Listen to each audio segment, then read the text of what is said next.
Question start करें। Question number 1 ढूंढना जरा, पेज नंबर 4।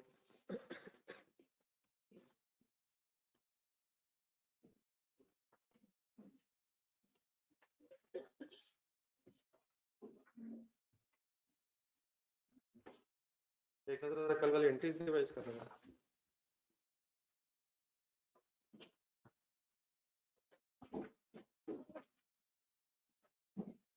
ये वाला स्टूडेंट सब आवाज आ रही है?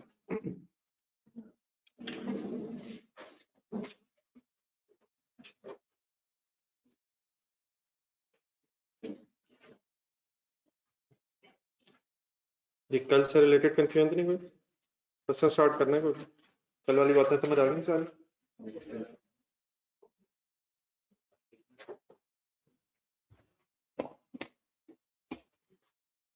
दोबारा लिखनी थी एंट्रीज? घर से लिखनी थी यार। Any confusion anywhere? ये पिछले ऐसे ही चला होगा। चलो क्वेश्चन नंबर 1 एक पढ़ना शुरू करेंगे।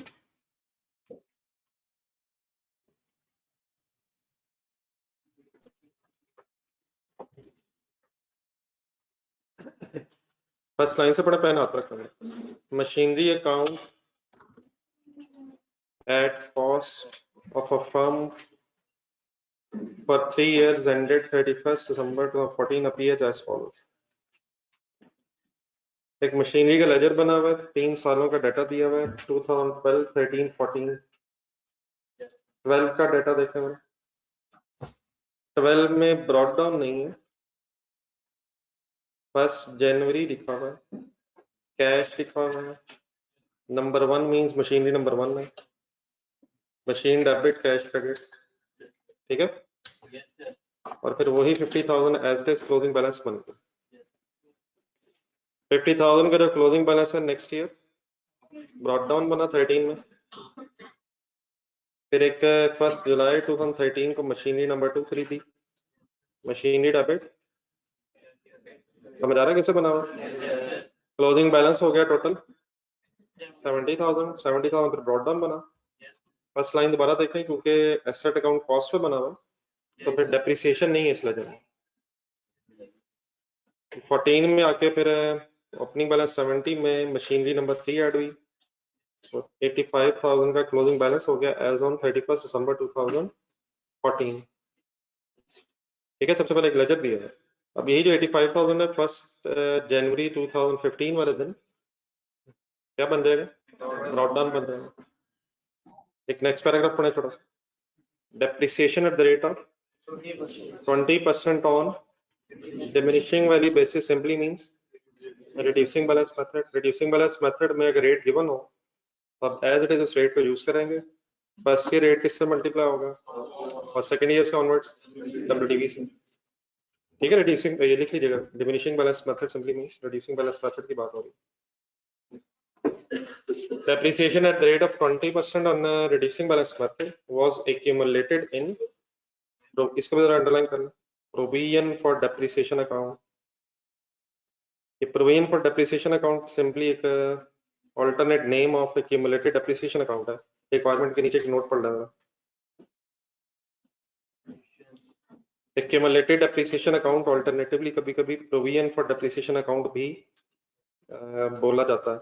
जिस तरह आप लोगों ने पढ़े हुए बैड डेट्स, उसमें एक तो allowance for bad debts word है, लेकिन कभी कभी क्वेश्चन देखे होंगे कि आपने उसमें provision for bad debts word भी यूज होता है। तो इसी तरह simply accumulated depreciation account simply means sorry provision for depreciation account अगर कभी वर्ड आ जाए तो उसका क्या सिंपली मीनिंग होगा? एक्यूमुलेटेड डेप्रिसिएशन अकाउंट ही की बात हो रही है। वापस ऊपर आ जाए। On 1st October, second line जो पैराग्राफ पढ़ा था, on 1st October 2015 machinery number 2 was damaged and had to be replaced by a new machine costing 25,000. The machine was insured and insurance claim of rupees 12,400 was received. दोबारा पढ़े sentence. 1st October 15 machinery number 2 damage हुई, उसकी जगह फिर एक नई machinery है, जो नई मशीनरी उसकी तो एंट्री हो जाएगी मशीनरी डेबिट कैश क्रेडिट। तो पुरानी मशीनरी है वो डैमेज हुई लेकिन उसकी इंश्योरेंस कराई हुई थी। है कोई कॉन्सेप्ट इसका? अगर आपने कोई एसेट इंश्योर करवाया हो तो उसके रिजल्ट में फिर क्या होता है, जिस कंपनी से आपने इंश्योरेंस करवाई होगी उससे उसके अगेंस्ट डैमेज के अगेंस्ट पैसे मिल जाते हैं। तो कौन सी मशीन इंश्योर्ड थी, तो उसके अगेंस्ट कितना क्लेम रिसीव हुआ। तो अपने मशीनरी नंबर 2 है उसकी हमें डिस्पोजल रिकॉर्ड करनी है और फिर देखेंगे ये जो पैसे आए हैं ये उसकी WDV से कम है या ज्यादा है, तो अकॉर्डिंगली फिर गेन लॉस कैलकुलेट हो जाएगा। और मशीनरी नंबर 4 कह लें जो नहीं आई है, पहले 3 हो गई थी, तो उसकी फिर परचेज रिकॉर्ड होगी 1 अक्टूबर को। ठीक है, यहाँ तक समझ आ गया। लास्ट एक रिक्वायरमेंट पढ़ लेना। प्रिपेयर द 2015 ऊपर 14 तक का डाटा था, हमसे रिक्वायर्ड है कि 15 का मशीनरी अकाउंट बनाएं, प्रोविजन फॉर डेप्रिसिएशन अकाउंट बनाएं और मशीनरी डिस्पोजल अकाउंट बनाएं। ठीक है, कौन कौन से लेजर हैं, मशीनरी अकाउंट है, क्यूमुलेटिव डेप्रिसिएशन अकाउंट है, मशीनरी डिस्पोजल अकाउंट है, सारी वर्किंग आपने शो करनी है और एक लास्ट सेंटेंस जरा हाईलाइट करना है। Depreciation is provided on time basis. Time basis का मतलब एसेट जितना अरसा यूज हुआ होगा अकॉर्डिंगली टाइम की बेस पे डेप्रिसिएशन चार्ज करेंगे। 2 डेप्रिसिएशन की पॉलिसीज होती हैं, रजिस्टर खोलना मैं लिखना जरा। डेप्रिसिएशन चार्ज करने की 2 पॉलिसीज होती हैं, नाम लिखना जरा कहीं भी। डेप्रिसिएशन पॉलिसीज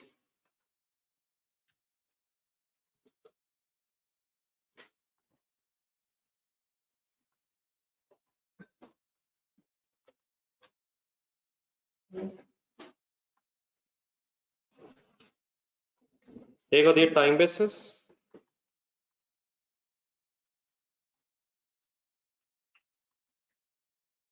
और एक होता है फुल ईयर बेसिस।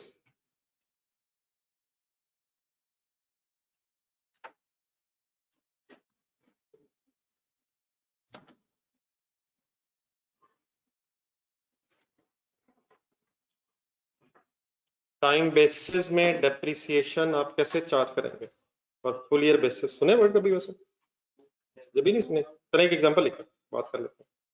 ये 2 पहले नाम लिखना, फिर इसके नीचे एक छोटी सी एग्जांपल लिखना। On 1st August 2021,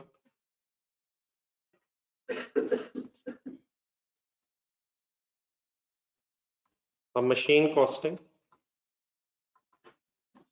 rupees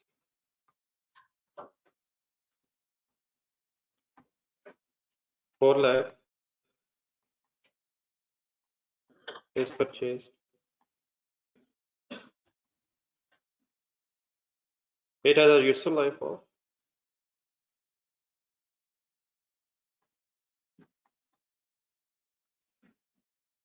5 years.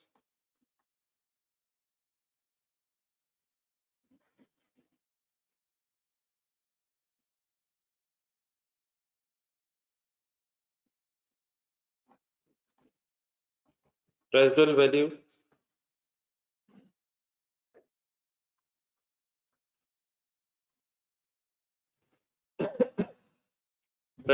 is expected to be 50,000.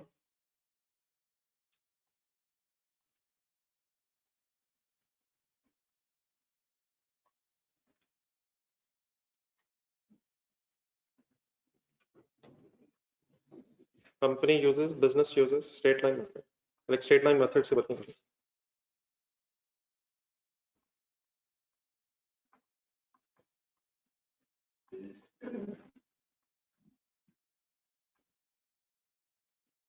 Accounting year ends on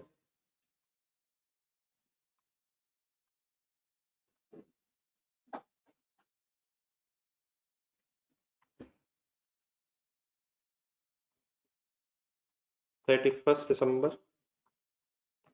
each year.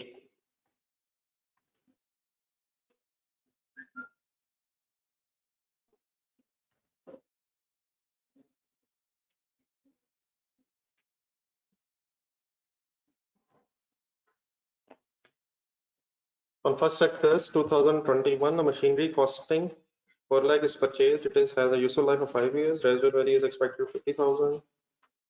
Business uses straight line method. Accounting year ends, last line समझ आ गई।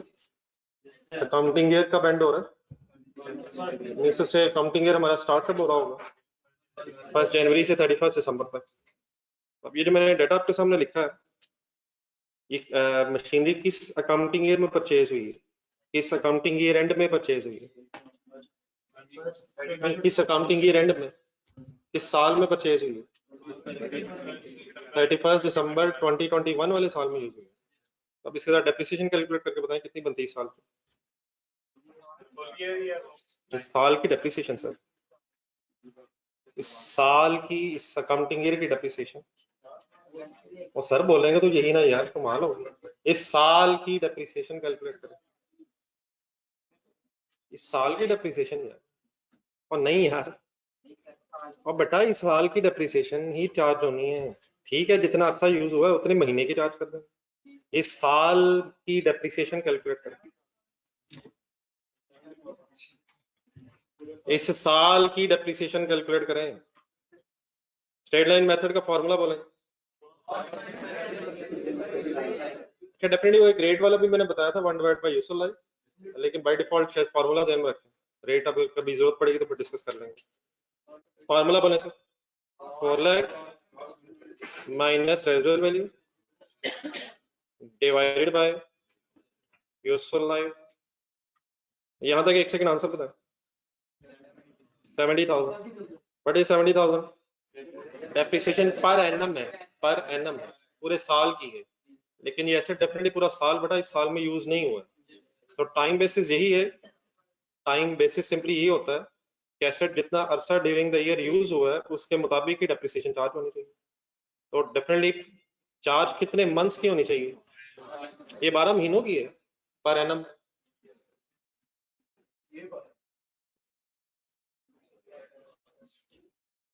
सर वही करने लगा हूँ, 400 दें। 70,000 सर क्या है, it is depreciation for 1 year, लेकिन asset is not used for the whole year during the year, it has been used from 1 August to 31 December. तो अगस्त से दिसंबर तक महीने की ना, अगस्त सितंबर अक्टूबर नवंबर दिसंबर। तो चार्ज कितने मंथ्स की होनी चाहिए इस साल, चार्ज कितने मंथ्स की होनी चाहिए। तो ये जो आप गिन रहे हैं 5 मंथ्स या रिस्पेक्टिवली और डेट अगर होता है, तो ये जो हम मंथ्स गिन के वर्किंग कर रहे हैं यही टाइम बेसिस है। तो टाइम बेसिस में क्या होता है, एसेट जितना अरसा यूज हुआ है उतने अरसे के उस साल डेप्रिसिएशन आएगा। तो मल्टीप्लाइड बाय ये 5/12, ठीक है। ये डिवाइड बाय 12 क्यों हुआ है, असल में 70,000 जो है ये पूरे साल की डेप्रिसिएशन है, डिवाइड बाय 12 होके पर मंथ बन जाएगा और मल्टीप्लाई बाय 5 करके आपकी डेप्रिसिएशन आ जाएगी। बताइएगा अप्रोक्सीमेटली क्या आंसर आता है। तो 9 अप्रोक्सीमेटली 167 करने round off depreciation for the year ended 31 December 2021। ये है बेटा depreciation for the year ended ही, इसी साल की है, लेकिन इस साल में जितना अरसा यूज हुई है उतने मंथ्स की है। इस साल मींस इस साल की प्रॉफिट एंड लॉस स्टेटमेंट में कितने मंथ्स की डेप्रिसिएशन जानी चाहिए, 5 मंथ्स की जानी चाहिए, ठीक है। इस ईयर एंड ही की ये डेप्रिसिएशन है, लेकिन पूरे साल की क्यों चार्ज नहीं कर रहे हम, क्योंकि asset has not been used for full year. जितने मंथ्स यूज हुए अकॉर्डिंगली टाइम को अगर कंसिडर करके आप डेप्रिसिएशन चार्ज कर रहे हैं, तो this is called as time basis, time basis of depreciation. I hope कि सब इस तरह ही करते रहे हैं। अब डेफिनेटली अगर फॉर एग्जांपल ये 15 अगस्त हो जाए, ये 15 अगस्त हो जाता तो 4 महीने पूरे नहीं, वो भी क्वेश्चन में लिखा होता फिर क्वेश्चन में आपने के जो जहन में आ रहा है उसमें लिखा होगा कि it is a policy of the company to charge full month depreciation in the month of purchase. Otherwise ideally क्या होना चाहिए, 15 अगस्त को अगर परचेज किए तो सितंबर अक्टूबर नवंबर दिसंबर 4 महीने पूरे बनेंगे, और 15 अगस्त मीन्स हाफ मंथ और बनेंगे, तो 4.5 मंथ्स हो जाएगा। फिर अगर 20 अगस्त हो जाएंगे तो वो डेज भी गिने जा सकते हैं, कोई इशू नहीं है। आइडियली क्या है, एसेट को कब से डेप्रिशिएट होना शुरू होना चाहिए, जिस डेट से खरीदा उससे ऑनवर्ड्स। तो अगर मंथ्स गिनने पड़े मंथ्स भी गिन सकते हैं, डेट्स डेज गिनने पड़े वो भी गिन सकते हैं। लेकिन अगर क्वेश्चन में डिफरेंट पॉलिसीज आपके शायद जहन में आ रही हैं, वो आ जाए तो अकॉर्डिंगली उसका भी ट्रीट कर सकते हैं। आइडियली टाइम बेसिस मीन जब से एसेट आया वहां से लेके जितना अर्सा यूज है उसमें डेप्रिसिएशन चार्ज होनी चाहिए। डेज में गिनना है तो 365 डेज पूरे साल में होते हैं, 31 के महीने भी होते हैं, 30 के महीने भी होते हैं, 28 वाला भी होता है, और कभी कभी लीप ईयर में वो भी होता है, वो भी आपको पता। तो अगर हम महीने 12 गिन सकते हैं तो साल में दिन भी 365 गिन सकते हैं। आइडियल वे क्या, आइडियल क्या है, जितना अर्सा एसेट यूज हुआ है उसकी डेप्रिसिएशन चार्ज होनी चाहिए, दिस इज टाइम बेसिस। और इसी तरह अगर फॉर एग्जांपल किसी साल में ऐसा डिस्पोज हो जाए तो टाइम बेसिस में डेप्रिसिएशन उस साल में कितनी चार्ज होनी चाहिए, जितना यूज हुआ है, ठीक है। तो टाइम बेसिस मींस जितना पीरियड एसेट जिस अकाउंटिंग ईयर में यूज हुआ है उसके मुताबिक डेप्रिसिएशन चार्ज होना चाहिए। लेकिन नेक्स्ट लाइन लिखें फुल ईयर।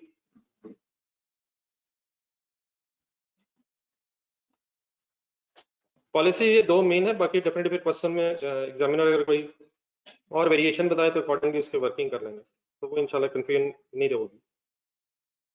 अब आइडियल तो ये टाइम बेसिस ही है, लेकिन सम टाइम एग्जामिनर एक फुल ईयर बेसिस का कॉन्सेप्ट बना देता है, उसका एक सेंटेंस जरा लिखना है फुल ईयर बेसिस के सामने, का फुल ईयर बेसिस होती है in this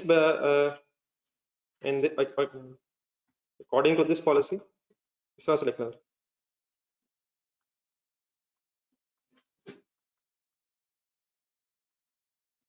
According to this policy, full year depreciation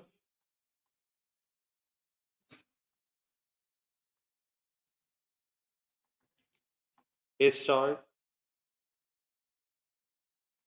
in the year of purchase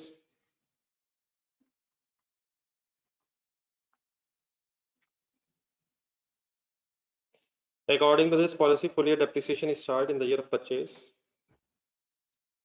and no depreciation is charged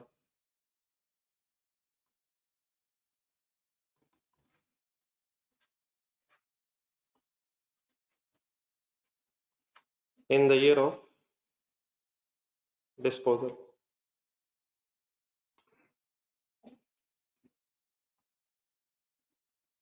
ये डेफिनेटली कोई ज़्यादा लॉजिकल मेथड नहीं है, लॉजिकल मेथड यही कि टाइम बेसिस फॉलो की जाए। लेकिन अगर एग्जामिनर कभी कहे कि फुल ईयर बेसिस यूज करें तो उसका फिर पढ़ के जरा मीनिंग डिसाइड करें क्या होगा, क्या लिखा मैंने, फिर किस साल आप पूरे साल की चार्ज करेंगे और किस साल फिर नो डेप्रिसिएशन, मींस टू से इररिस्पेक्टिव ऑफ डेट्स लिखना ब्रैकेट में, मतलब फिर डेट्स को कंसिडर नहीं करेंगे, फिर सिर्फ आप ये कंसिडर करेंगे कि एसेट किस साल में खरीदा गया और किस साल सेल हुआ। फुल ईयर बेसिस तभी अडॉप्ट होनी चाहिए जब एग्जामिनर कोई मेंशन करे ऐसी चीज इररिस्पेक्टिव ऑफ डेट्स। फिर आप इस केस में अब डेट्स कंसिडर नहीं करेंगे, सिर्फ क्या कंसिडर करेंगे, किस साल खरीदा है और किस साल डिस्पोजल हुई है। जिस साल खरीदा है उस साल क्या करेंगे, इररिस्पेक्टिव ऑफ कितने अर्सा यूज हुआ है पूरे साल की डेप्रिसिएशन, और जिस साल बेचेंगे उस साल अगर कुछ अर्सा यूज भी एसेट हुआ है तो आप इवन देन डेप्रिसिएशन चार्ज नहीं करेंगे, ठीक है। तो अकॉर्डिंग टू दिस अगर पॉलिसी, अगर हम उसी डाटा की बेस पे वर्किंग करना चाहें तो सिंपली क्या होगा, लिखना 4 लाख लेंगे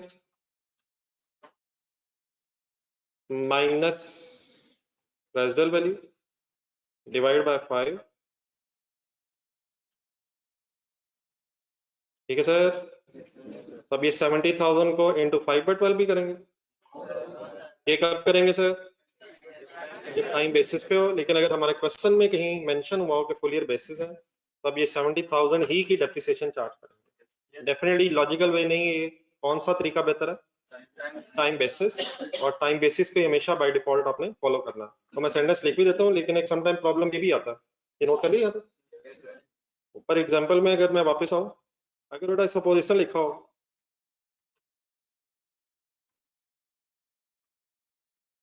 इन 2021, तो मैंने डेट लिखी थी, सपोज डेट की जगह अगर इस तरह से मेंशन हो इन 2021 a machine costing 4 lakh is purchased, residual value 50,000, useful life 5 years, तो देन हम मजबूरन फिर किस तरफ ही जाएंगे, अब डेट्स हमें पता ही नहीं।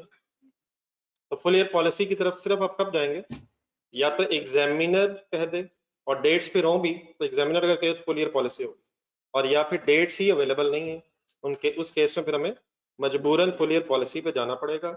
बाय डिफॉल्ट आपने क्या जहन में रखना, टाइम बेसिस, लेकिन किन दो सिचुएशंस में फुल ईयर पॉलिसी की तरफ जाएंगे, या तो एग्जामिनर कह दे या हमारे पास डेट्स की इंफॉर्मेशन। तो आइए जरा बात को कंक्लूड कर लेते हैं। Always use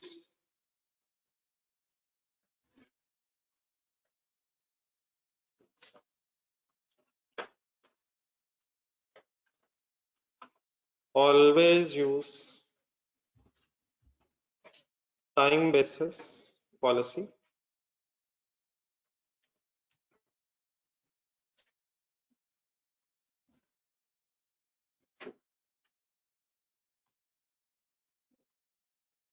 unless examiner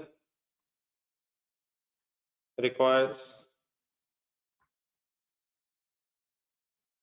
full year policy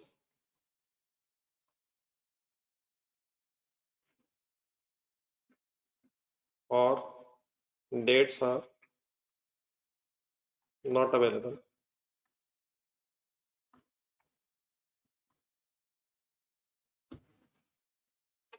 Always use time basis policy unless examiner requires full year policy or dates are not available.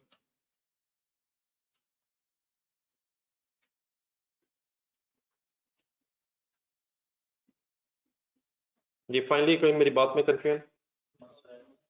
अब टाइम बेसिस समझ आ गया? टाइम बेसिस क्या है, अपने वर्ड से बताएं। जब से परचेज किया है वहां से लेके जब तक एसेट आपके पास है, डेट्स गिने, टाइम गिने, मंथ्स गिने, जो भी पॉसिबल हमारे लिए। आ जाए वापस क्वेश्चन पर। हमारे क्वेश्चन में फाइनली क्या लिखा हुआ? नहीं, हमारे क्वेश्चन के एंड में लिखा हुआ। अब अगर ये नहीं, एंड में थोड़ा लाइन लिखी हुई, depreciation is provided on time basis, इसी को तो पढ़ रहे थे। अगर ये सपोज ना भी लिखा होता तो आप जरा क्वेश्चन का डाटा देख के बताएं हम क्या पॉलिसी अडॉप्ट करते हैं। हमारे पास डेट्स अवेलेबल है, हम अकॉर्डिंगली डेट्स की बेस पे डेप्रिसिएशन चार्ज करते हैं, लेकिन बारह लिखा भी हुआ है तो इंशाल्लाह उसी को फॉलो करेंगे। आज वर्किंग शुरू करें। 3 लेजर्स बनाने हैं, एक आसान से क्वेश्चन से स्टार्ट कर रहे हैं, सारे कॉन्सेप्ट्स रिवाइज हो जाएंगे आहिस्ता आहिस्ता, फिर बड़े बड़े क्वेश्चन भी करने हैं, जितनी बातें हों कैलकुलेटर पकड़ना है, वर्किंग्स करनी है, हर चीज समझ के आगे बढ़ना।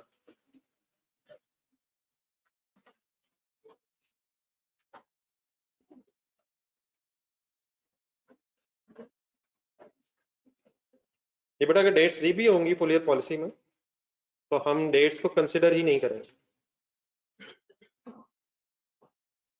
फुल ईयर पॉलिसी में अगर डेट्स दी भी होंगी तो हम उसे कंसिडर ही नहीं करेंगे, ठीक है?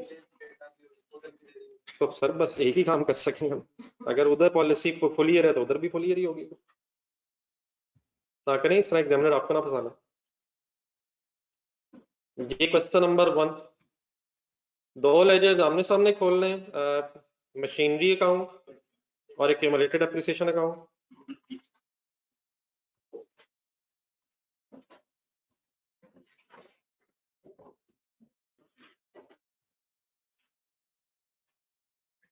खुला खुला कीजिएगा, जरा हाफ सा पेज रखना इसके इन लेजर्स के लिए, अगर स्पेस बच जाए तो खैर है।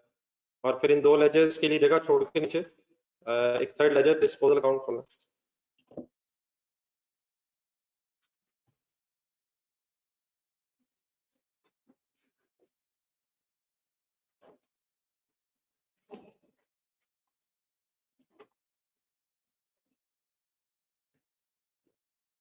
किस साल के ये लेजर्स बनाने हैं हमने 2015 की वर्किंग करनी है। Machinery account, cumulated depreciation account,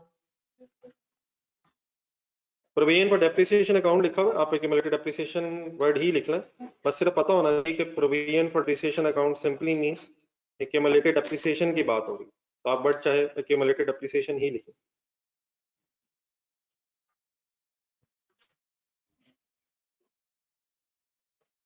and finally disposal account.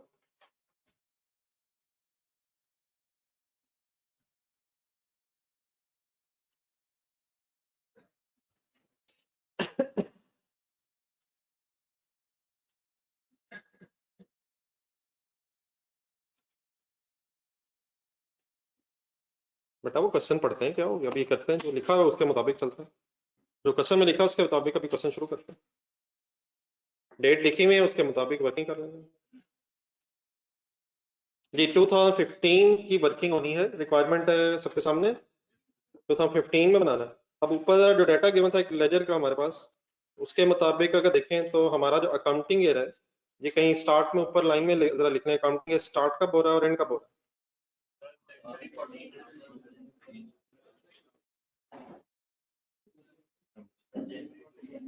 ये बड़ा वो तो क्वेश्चन में बताएगा ना, वो तो हमें क्वेश्चन में फिर बताया होगा उसने, जरूरी नहीं है 5th ईयर में हो, वो 4th ईयर में भी हो सकता है, 3rd ईयर में भी, जब भी हमें जरूरत ना पड़े किसी एसेट की तो वो डिस्पोज हो सकता है। ये स्टार्टिंग पॉइंट हो जाएगा हमारा 1 जनवरी 2015 और एंडिंग डेट हो जाएगी 31 दिसंबर 2015। मींस 1 जनवरी के बैलेंसेस हमारे लिए ओपनिंग होंगे और 31 दिसंबर के क्लोजिंग होंगे, तो पर कंडीशन स्टार्ट में जरा मेंशन कर लीजिए। इस अकाउंटिंग ईयर के कॉन्टेक्स्ट में अब हमारी वर्किंग है।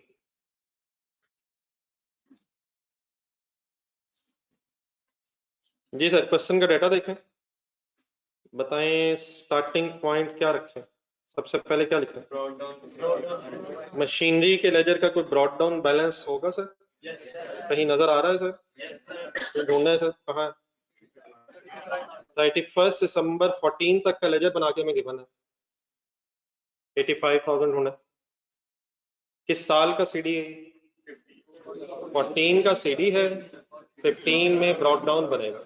2015 पहला साल है? नहीं, पहला साल है। हमसे रिक्वायर्ड 15 है, लेकिन पिछले सालों से इंफॉर्मेशन आ रही है, तो सीडी जो है वो ब्रॉड डाउन बन जाएगा 2015 में। नहीं मतलब मैंने ये बात इसलिए की है कि अगर ये फर्स्ट ईयर ऑफ बिजनेस हो तो फर्स्ट ईयर ऑफ बिजनेस में तो ब्रॉड डाउन नहीं ना होगा।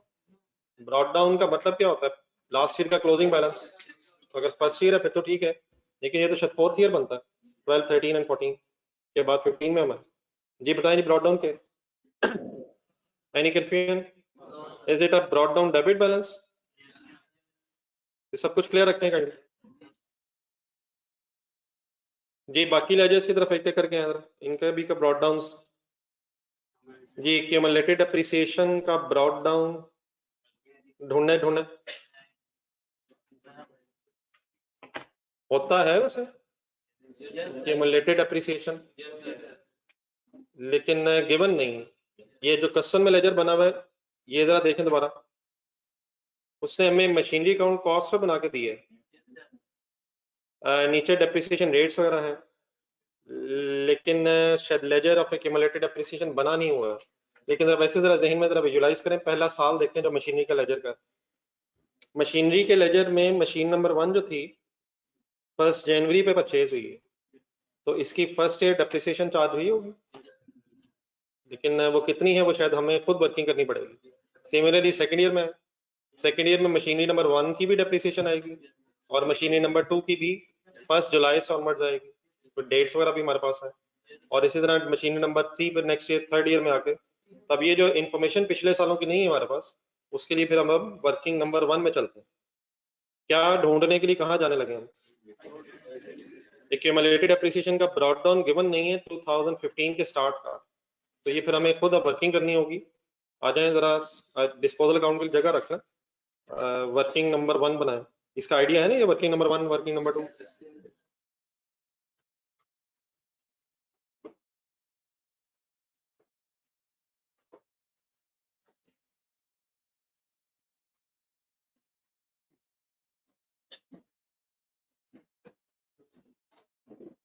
जो ऑनलाइन स्टूडेंट 7 का कैंडी हेडिंग बनाई इस वर्किंग नंबर 1 की, calculation of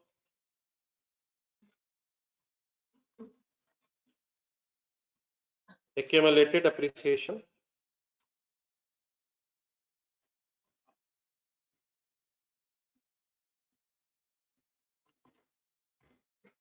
calculation of accumulated depreciation as on 31 दिसंबर 14। अगर हम 31 दिसंबर 14 तक की क्यूमुलेटेड डेप्रिसिएशन कैलकुलेट कर लें तो क्या वही 1 जनवरी 15 पे हमारा ओपनिंग बैलेंस होगा? डेफिनेटली मैं इसे इस तरह भी लिख सकता हूँ, calculation of accumulated depreciation as on 1 January 15, closing balance नहीं ओपनिंग बनना। तो पिछले 3 सालों की क्यूमुलेटेड डेप्रिसिएशन की अब हमने वर्किंग करनी है। रेडी? अच्छा, इसमें मैं कुछ कॉलम जरा बनाना चाह रहा हूँ ताकि जरा बात सही तरह हम अंडरस्टैंड कर सकें, तो 1 मिनट मुझे जरा बना लेने दीजिएगा, बाद में फिर आपको जरा अकॉर्डिंगली देख के बना दीजिएगा, मेरा ज्यादा बन जाएंगे 5-6 दिन। सबसे पहले इस तरह करेंगे, हम जरा मशीनरी नंबर लिख लेंगे, जरा इंफॉर्मेशन सारी हमारे सामने आ जाएगी। मशीनरी नंबर से मेरा मैं कहना ये चाह रहा हूँ, जरा डाटा देखते रहे आप। मशीन नंबर 1 2 3 आ गई है पिछले 3 सालों में, फिर इनकी डेट ऑफ परचेज होगी ताकि हम टाइम बेसिस पे कंसिडर कर सकें। फिर साथ इसकी कॉस्ट लिख लेंगे।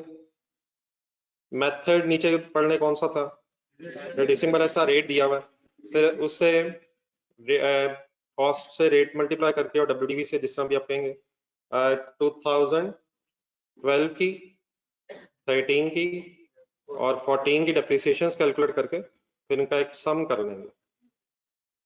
ठीक है, अब डेफिनेटली कुछ वर्किंग्स का भी फॉर्मेट आपके सामने आएगा, ये जरूरी नहीं कि हर क्वेश्चन में ऐसे ही हो। फिलहाल मैं थोड़ा सा डिटेल में इसलिए जाऊंगा कि हम जरा बात को सही तरह अंडरस्टैंड करें। तो पहले जरा ये कॉलम्स बना लें, जरा देखते हैं।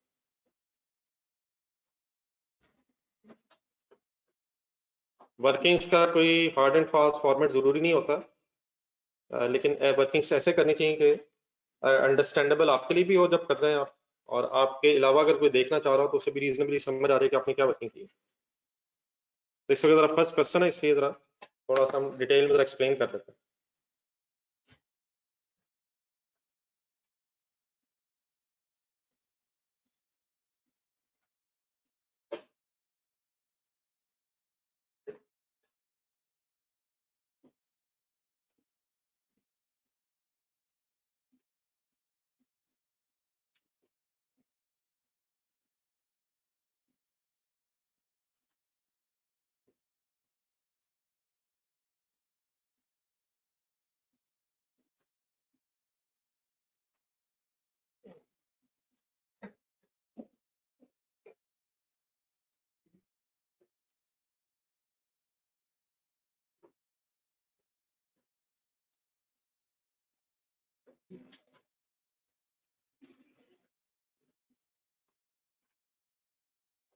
ये नोट हो गया। चलिए क्वेश्चन का डेटा जरा ढूंढो। मशीनरी नंबर 1, परचेज डेट बताएं। 1 जनवरी 12, कॉस्ट है 50,000। लिखें जी, कॉलम्स फिल करें। पहले मशीन्स पूरी करने की थी। Machinery number 1, 1 January 2012, date of purchase is, sorry machine number 1, sorry machine number 1, 1 January 2012, cost is 50,000। Machinery number 2 का डाटा ढूंढना। 1 जुलाई 13 लिखा हुआ है, 1 जुलाई 13, और कॉस्ट इज 20,000। फिर 2014 में मशीन नंबर 3 ढूंढने जरा डाटा, 1 जुलाई 15,000। पहले 3 कॉल्स पूरे कर लें। 1 जुलाई 13, कॉस्टिंग रुपीज 20,000। मशीन नंबर 3, 1 जुलाई 2014, 15,000। एक नई मशीन भी तो आई है। नई मशीन कब आई थी, उसको अभी मैं यहाँ कंसीडर क्यों नहीं कर रहा? अभी इस वक्त हम एक्यूमुलेटेड डेप्रिसिएशन बेटा पिछले सालों की वर्किंग कर रहे हैं, वो डेफिनेटली जब हम 2015 की वर्किंग करेंगे तो उसमें अकॉर्डिंगली फिर मशीनरी नंबर 4 कह लें जो नहीं आई है उसे भी कंसीडर करेंगे। ठीक है, प्लीज क्लियर है? ये ऑनलाइन स्टूडेंट साथ हैं?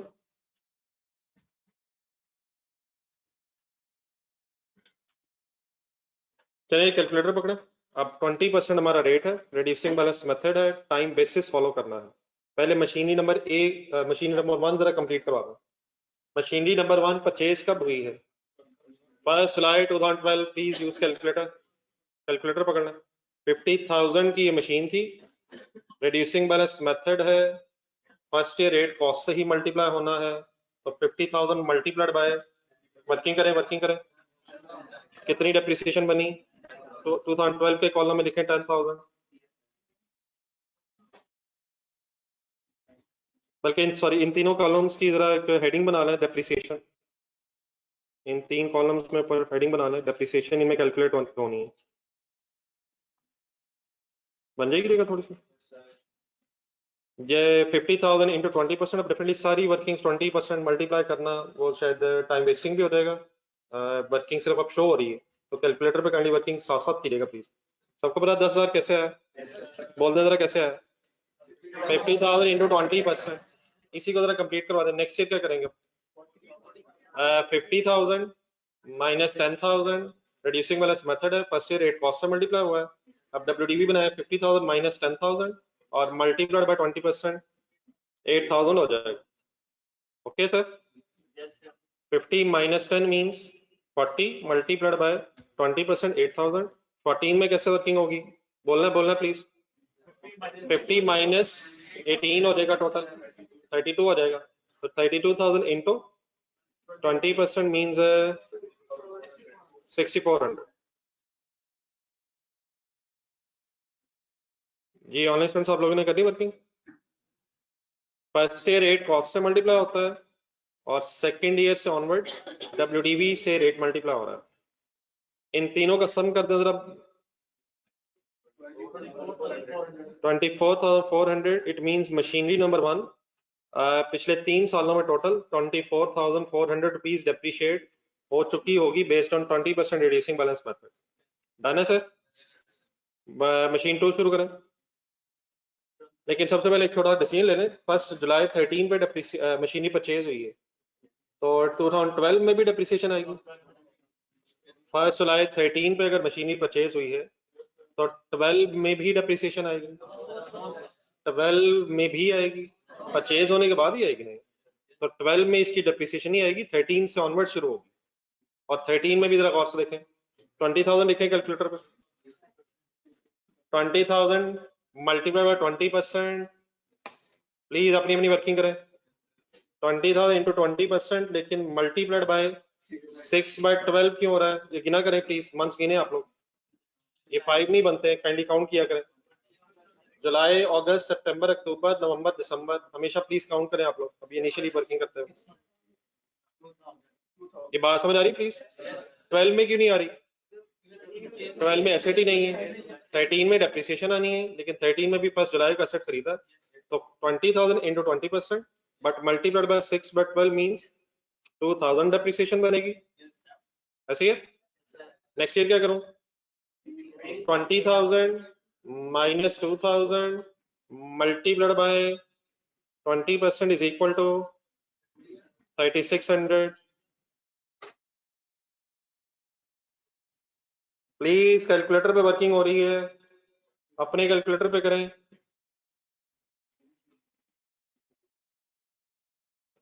सम करें दोनों का 5,600। ये बड़ा ऑनलाइन स्टूडेंट्स आपकी फिगर्स ठीक है? बटा कैलकुलेटर पे आ रहा है, यकीन माने यार। कैलकुलेटर उठाएं, 0 करें कैलकुलेटर पे, 20,000 लिखें, पहले साल की डेप्रिसिएशन 2,000 माइनस कर दें, इज इक्वल टू दबाएं, मल्टीप्लाई 20% करें।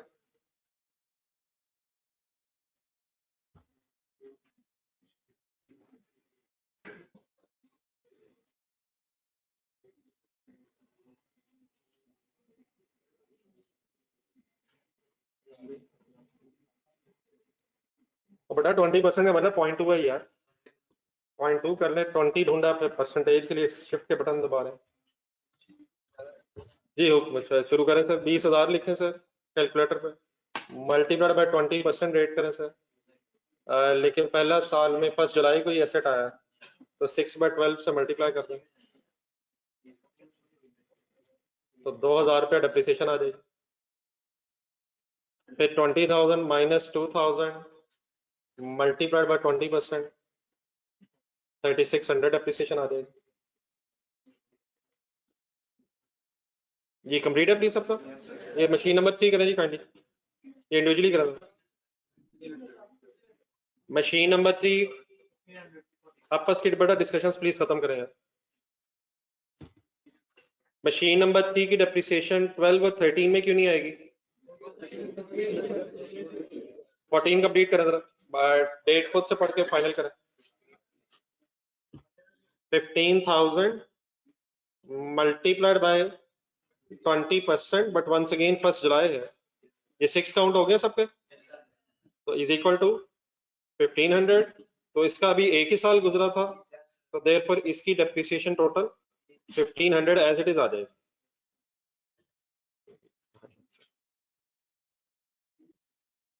जी ठीक है सर। देन करनी जरा बोर्ड पे देखिएगा,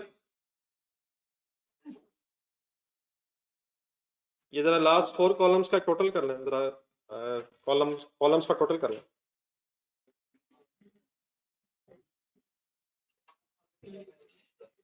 10,000 10,000 ये कॉलम्स का कह रहा हूँ 2012, 13 और 14 में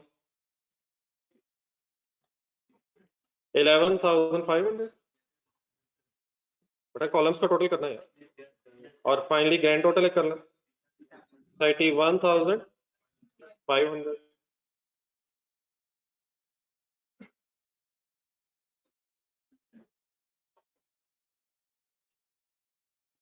अब ये मैंने कॉलम्स में टोटल इसलिए करवाया है, क्लियर है प्लीज, हो गया।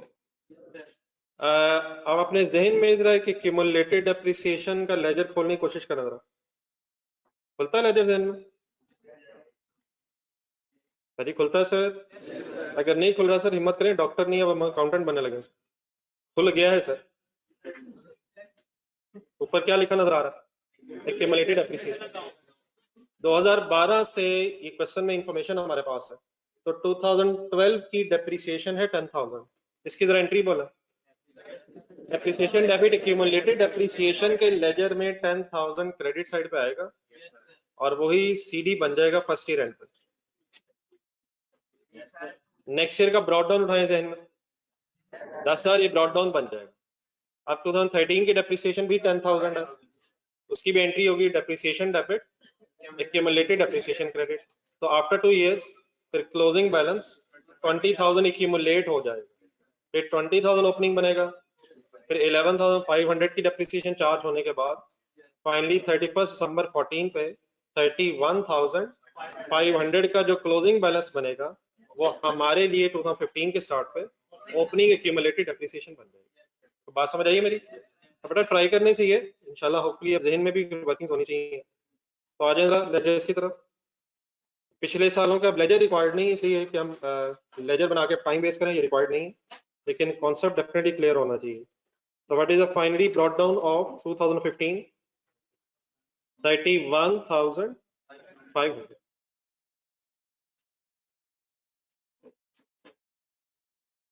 Balaji, any confusion in any working, any figure? Ji online students kindly साथ है जी, कोई कंफ्यूजन तो नहीं रहेगी? चले बेटा कर ही रहे थे, दोबारा क्वेश्चन की डाटा की तरफ देखें। 15 के लेजेस हमने बनाने थे, तो हमें मशीनरी का ब्रॉड डाउन तो मिल गया था और एक्यूमुलेटेड एप्रिसिएशन का ब्रॉड डाउन हमें मिला नहीं था, उसकी हमने वर्किंग कर ली है। एक थर्ड लेजर भी रिक्वायर्ड है and that is disposal account. अब जरा एक सेकंड के लिए जरा डिस्पोजल अकाउंट में देखें, इसका भी कोई ब्रॉड डाउन जरा सोचना है। डिस्पोजल अकाउंट का जरा कॉन्सेप्ट रिवाइज कर लीजिएगा। डिस्पोजल अकाउंट में कैलकुलेट क्या होता है? गेन या लॉस होता है इसमें। अगर गेन होगा तो प्रॉफिट एंड लॉस में अदर इनकम में जाएगा, और अगर लॉस होगा तब भी प्रॉफिट एंड लॉस में ऑपरेटिंग एक्सपेंसेस में चला जाएगा। इट मींस डिस्पोजल अकाउंट में जो फिगर गेन या लॉस की आनी है वो प्रॉफिट एंड लॉस से रिलेटेड होती है। तो कुछ बातें और होपफुली कुछ रिवाइज हो जाएंगी। जरा ये जो ओपनिंग बैलेंसेस का कॉन्सेप्ट है वो सिर्फ एसेट्स के अकाउंट में, लायबिलिटीज के अकाउंट में और इक्विटी के अकाउंट में, in other word statement of financial position जरा ज़हन में लाएं। ये जो एसेट अकाउंट्स, लायबिलिटी अकाउंट और इक्विटी अकाउंट्स होते हैं, इन्हीं के closing balances next year brought down बनते हैं। प्रॉफिट एंड लॉस स्टेटमेंट हर साल अलग-अलग बनती है। तो इनकम्स और expenses, incomes and expenses for the year calculate होते हैं, ठीक है। तो इनकम्स और एक्सपेंसेस के लेजर्स के CD next year brought down नहीं बनते, इन अदर वर्ड्स वो प्रॉफिट एंड लॉस में चले जाते हैं। तो सिर्फ जो बैलेंस शीट आइटम्स होती हैं, statement of financial position items होती हैं, कौन कौन सी? Asset, liability and equity capital, इसके क्लोजिंग ओपनिंग बनते हैं। लेकिन एक second,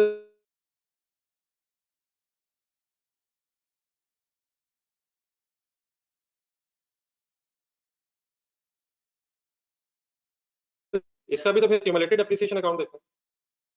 cumulated appreciation account brought down नहीं होना चाहिए है या प्रॉफिट एंड लॉस से, ये प्रॉफिट एंड लॉस से रिलेटेड नहीं है, इसका एसेट से ताल्लुक है।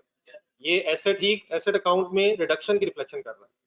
डेप्रिसिएशन के लेजर का ब्रॉट डाउन होगा, डेप्रिसिएशन डेप्रिसिएशन डेप्रिसिएशन वो एक्सपेंस का नाम है, तो इस तरह काइंडली क्लियर रखना था।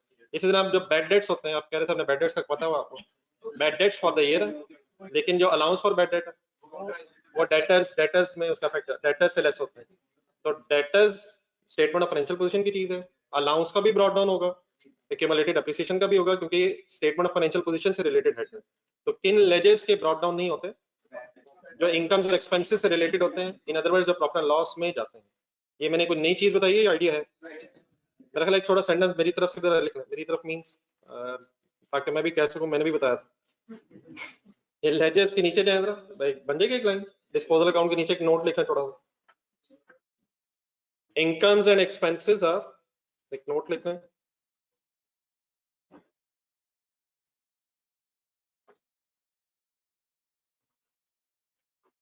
incomes and expenses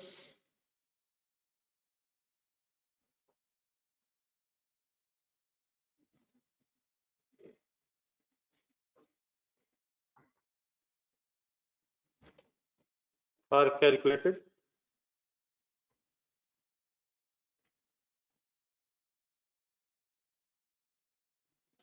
for each period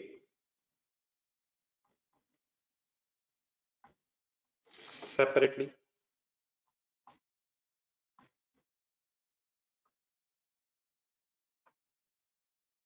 Therefore,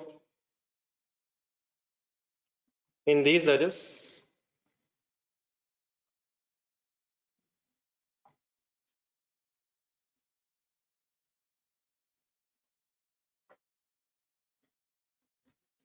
there will be no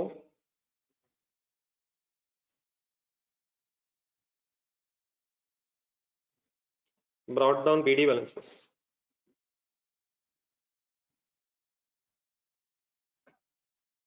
हर साल इनकम्स और एक्सपेंसेस लेजर्स जीरो से शुरू होते हैं, ठीक है, यही बात हुई है। और डेफिनेटली मैंने किन 3 हेड्स की बात नहीं की, 5 मेन हेड्स में से 2 मैंने कहा ना, इनकम एंड एक्सपेंसेस, बाकी जो 3 रह गए एसेट्स, लायबिलिटीज और इक्विटी, और वो डेफिनेटली फिर उनके brought downs, carried downs, brought down next year बनते हैं, वो एज ऑन होते हैं।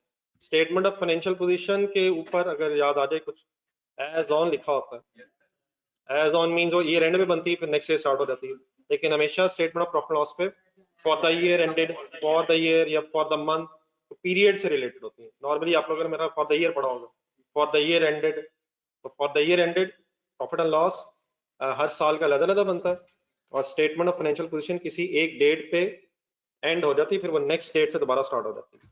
ठीक है मैडम, याद रहेगा प्लीज। तो डिस्पोजल अकाउंट में ब्रॉट डाउन क्यों नहीं होते? इसमें गेन या लॉस कैलकुलेट होना, जो जिस पीरियड से रिलेटेड होगा उसी पीरियड के प्रॉफिट लॉस में चला जाएगा, और नेक्स्ट ईयर फिर दोबारा से जीरो से शुरू होगा लेजर, और इस ईयर से रिलेटेड जो गेन लॉस होगा वो फिर इस साल के प्रॉफिट लॉस में जाएगा।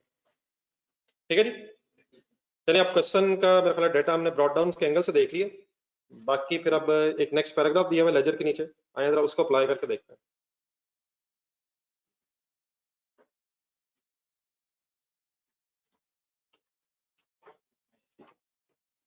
जी ठीक है बेटा, ऑनलाइन स्टूडेंट्स इकट्ठे हो गए सारे?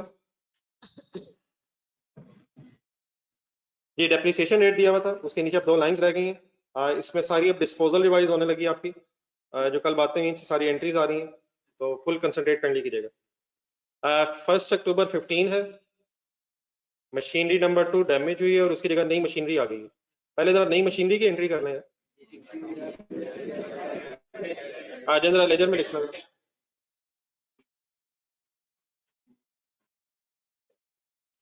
मशीनरी के लेजर में डेबिट साइड पे है, डेट भी अवेलेबल है, 1 अक्टूबर 15 लिखें, रेफरेंस के तौर पे कैश लिख लें, मशीनरी डेबिट कैश क्रेडिट कितने से 25,000। ऑब्वियसली कैश का लेजर भी होगा, लेकिन वो हमसे क्वेश्चन में रिक्वायर्ड नहीं है, तो उसका देखो हम नहीं बना रहे। ठीक हो गया यहाँ तक? अब आ जाए दोबारा मशीनरी नंबर 2 की तरफ, आप फोकस करें जो मशीनरी नंबर 2 डैमेज हुई और उसको फिर हमने उसके अगेंस्ट हमें इंश्योरेंस क्लेम जो रिसीव हुआ है। जी सर, मशीनरी नंबर 2 से रिलेटेड अब इंफॉर्मेशन होना जी। मशीनरी नंबर 2 परचेज कब हुई थी? फुल कंसंट्रेट करना करनी तरफ। 1 जुलाई 2013 कितने की खरीदी थी? कब जाके डैमेज हुई? 1 अक्टूबर 2015। इट मींस 1 जुलाई 13 से लेके 1 जुलाई 13 से लेके जब ये परचेज हुई थी 1 अक्टूबर 15 तक पहले ये यूज भी हुई है, और फिर उसके बाद डैमेज होने के बाद फिर इसका इंश्योरेंस क्लेम मिला। तो क्या जितने अरसा ये यूज हुई है उतने अरसे की डेप्रिसिएशन चार्ज होनी चाहिए? तो अब इसकी कॉस्ट है 20,000। ठीक है, नेक्स्ट लाइन में इसके अगेंस्ट इंश्योरेंस क्लेम कितना मिला है? तो क्या मैं उस 20,000 के साथ इस 12,400 का कंपैरिजन करूं? वो 20,000 तो कॉस्ट है, मुझे पहले इसकी क्या फाइंड आउट करनी चाहिए? इसकी डेप्रिसिएशन कैलकुलेट करके इसकी डब्ल्यूडीवी निकालनी चाहिए, फिर इससे कंपेयर करके पता चलेगा ये गेन हुआ है या लॉस हुआ है। तो अब मशीनरी नंबर 2 की हमने डिस्पोजल की वर्किंग करनी है, लेकिन इस वर्किंग को शुरू करने से पहले मैं चाहूंगा कल जो हमने रजिस्टर में एक समरी सी बनाई थी वो जरा काइंडली अपने सामने रखा था।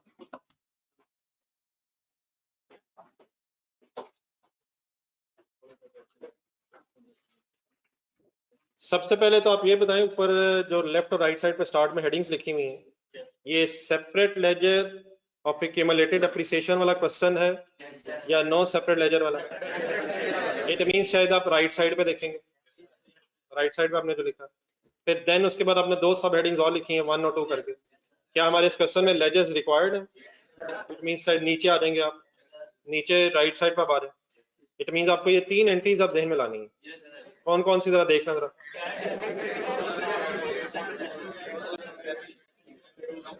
तो आज तो जरा आपने ये देख के थोड़ा सा रिवाइज किए, लेकिन आहिस्ता आहिस्ता इंशाल्लाह कोशिश करनी है कि ये जो समरी सी बनाई है हमारे जहन में रह जाए, और अकॉर्डिंग टू क्वेश्चन फिर हम अपने आप को अकॉर्डिंगली एडजस्ट कर सकें। तो सबसे पहले हमें कैश का डिसीजन लेना है, जो इस केस में 12,400 है। पहले जरा क्वेश्चन की फिगर जरा साथ रिलेट करना है। तो 12,400 नहीं, इधर क्वेश्चन सामने रखा हुआ, जो क्वेश्चन नजर आ रहा है उसका रजिस्टर के साथ रिलेट करना है। कैश वाली एंट्री कितने से क्या करेंगे? Cash debit, disposal account credit 12,400, 12,400। फिर वो नहीं लेजर तो बना लेते हैं, मैं कह रहा हूँ जरा एंट्री जरा अपने सामने जरा ज़हन में रिवाइज करो। देन फिर इसकी 20,000 कॉस्ट की एंट्री क्या करेंगे? Disposal debit, asset credit 20,000। एक तीसरी एंट्री फिर करनी पड़ेगी हमें, accumulated appreciation debit, disposal account credit. वो फिर हमें वर्किंग करनी पड़ेगी, कहाँ से कहाँ तक? 1 जुलाई 13 से लेके 1 अक्टूबर 2015 तक। उसके नीचे एक छोटी सी ब्रैकेट लिखी हुई है थर्ड एंट्री के नीचे। ये समरी सामने रखें ना, समरी सामने रख के रिवाइज करें। At the amount of accumulated appreciation till the date of disposal, तो जितनी एक्यूमुलेट हुई होगी 1 जुलाई से लेके 1 जुलाई 13 से लेके 1 अक्टूबर 15 तक, उसकी फिर थर्ड फिगर ढूंढ के एंट्री कर लेंगे। अब एंट्रीज मैंने इसलिए आपके सामने जरा दिखा के बोल दी ताकि हम जब पोस्टिंग करें तो कुछ एंट्रीज जहन में आ जाए। तो यकीनन एंट्रीज हमने शायद लिखनी तो नहीं है क्योंकि रिक्वायर्ड नहीं है। हमने लेजर में पोस्टिंग करनी है, लेकिन पोस्टिंग आप तभी सही कर सकेंगे अगर आपके जहन में सही डेबिट और क्रेडिट आ जाएगा। तो एक दफा दोबारा इंडिविजुअली जरा देख के तीनों एंट्रीज बोल लें जरा, कोई नहीं, ये बोल बोल के याद होना।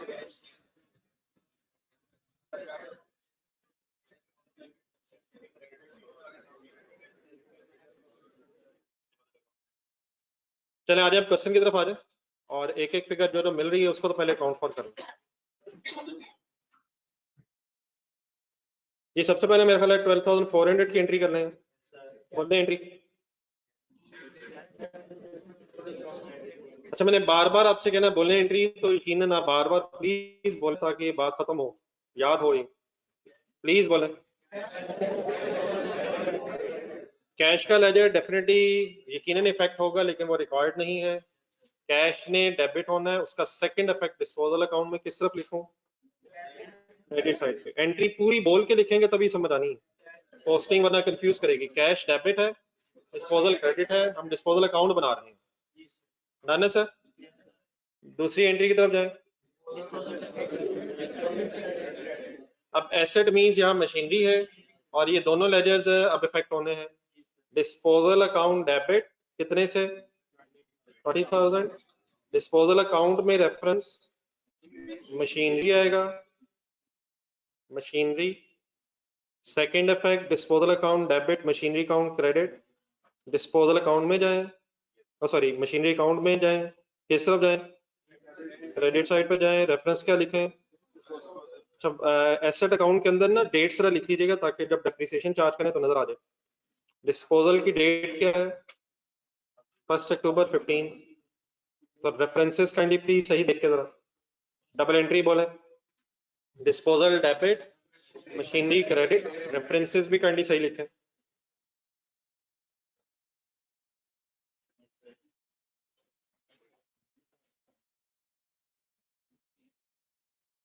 Disposal account debit and machinery account credit. ठीक है बेटा, ऑनलाइन स्टूडेंट्स मिल गया साहब? Any confusion sir anyway?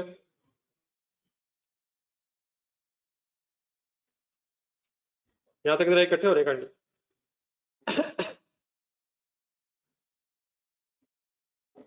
Ji online students please बता दीजिएगा, या कोई कंफ्यूजन तो नहीं यहाँ तक? साथ साथ रहिएगा प्लीज।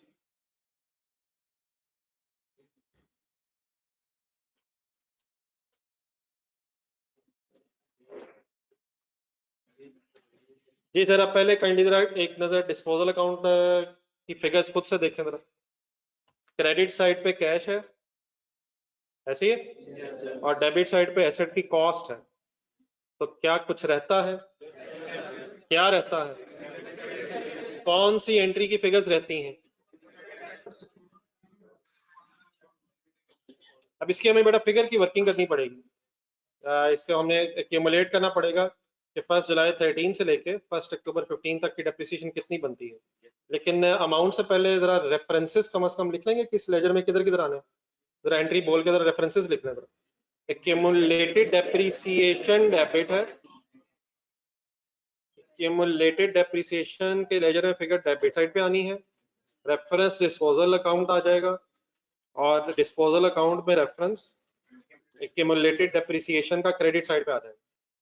इस तरह काइंडली कभी बात नहीं बनेगी, आप लोगों ने बोर्ड पे देख के रेफरेंसेस लिखने शुरू कर दिए हैं। पहले एक्यूमुलेटेड डेप्रिसिएशन में देखा, डी लिखा, डी के बाद आई ढूंढा, आई के बाद एस देखा, पी देखा, और फिर एल तक पहुंच गए। फिर नीचे आए, दोबारा गौर से देखा कौन से लेजर में आए, क्या हो रहा है। Please accumulated depreciation debit, disposal credit खुद से पोस्टिंग करें। हाँ ये जरूर है कि बाद में मेरा चेक कर लेंगे अगर मैंने गलत किया है। अगर मैं डेप्रिसिएशन DEP लिख रहा हूँ तो आप भी उतना ही लिख रहे हैं, अगर उसके बाद RE से भी लिख लेता हूँ तो वो भी पूरा लिख लेते हैं। तो इतना भी देख के अंधाधुंध काइंडली ना लिखें। एंट्री समझ आ गई सर? लेकिन अब अमाउंट के लिए वर्किंग नंबर 2 बनाया था। आप लोग ऐसे ही छुट्टियां कर लेते हैं या लेट ज्वाइन करते हैं, फिर वो शुरू से ही प्रॉब्लम आना शुरू हो जाती है। ये सब चीजें लिंक्ड हैं। आपसे पहले दिन मैंने रिक्वेस्ट की थी रेगुलर क्लास लेना जरूरी है। क्या ख्याल है सर? आप भी कल नहीं थे, आपसे आगे जो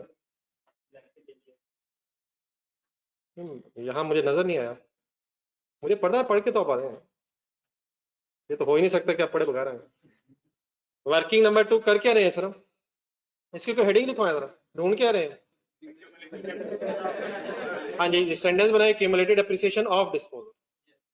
थोड़ा सा एक्सप्लेन करो। एक्यूमुलेटेड डेप्रिसिएशन ऑफ, बल्कि डिस्पोजल की जगह थोड़ा और स्पेसिफाई कर लें।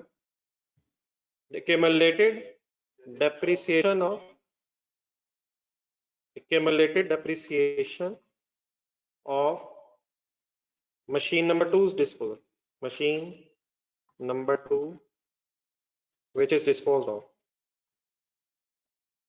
डेफिनेटली इतनी बड़ी बड़ी हेडिंग्स लिखने की जरूरत होती नहीं है, लेकिन एक इनिशियली क्वेश्चन कम से कम हर एंगल से जरा सही तरह इसलिए हो जाए ताकि आप शुरू में ही रिवाइज करके बात अपने जहन में सही सेट कर सकें। इट इज accumulated depreciation, हम ढूंढने ही लगे what is accumulated depreciation of machinery number 2 which is now disposed of on 1st October 2015।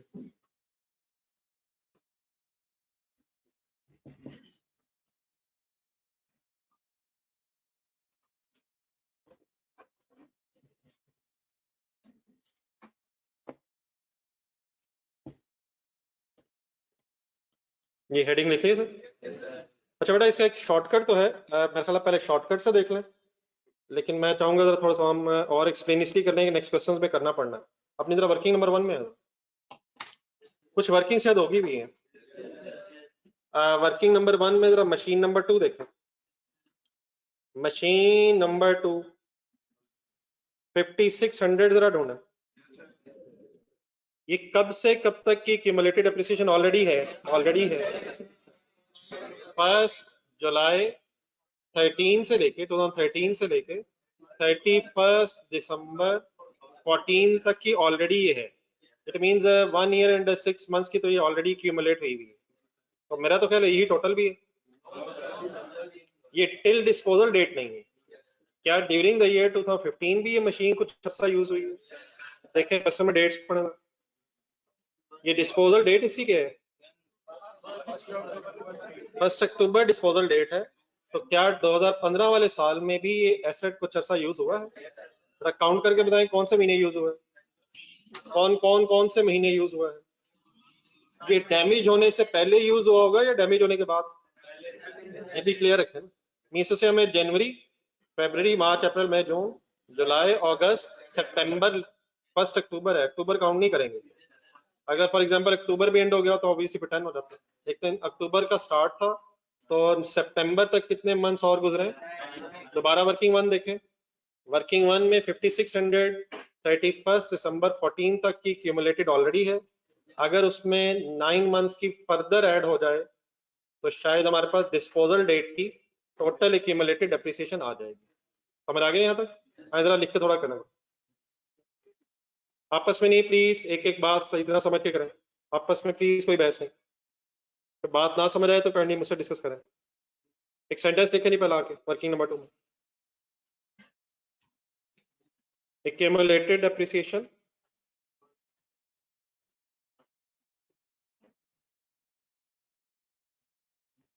up to 31st December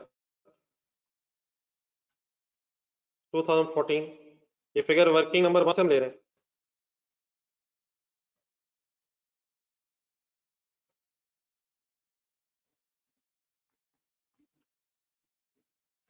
any confusion? अब प्रॉब्लम क्या है इस 5600 में? It is not the total accumulated, इसमें further अभी कितने मंथ्स की किस साल की ऐड होनी है? अब उसकी अपने वर्किंग करवानी है। 2015 की 9 मंथ्स की डेप्रिसिएशन मैं कैसे कैलकुलेट करूं? हाँ जी, कोशिश करें। मेथड रिड्यूसिंग है, फर्स्ट ईयर नहीं है ये, तो कैसे वर्किंग होगी, कहां से शुरू होगी? 20,000 माइनस 5600, सबको पता चल रहा है?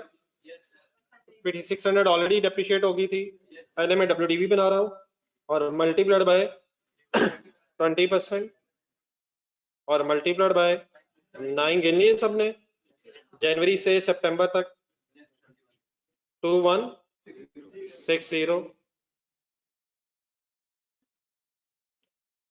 1 अक्टूबर तक आते आते 1 अक्टूबर 2015 तक टोटल एक्यूमुलेटेड डेप्रिसिएशन बनती है 7760। नोट करें।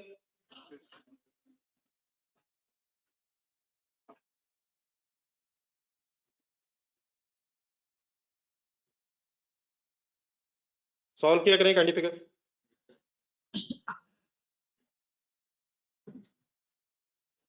चेंज किया इसको।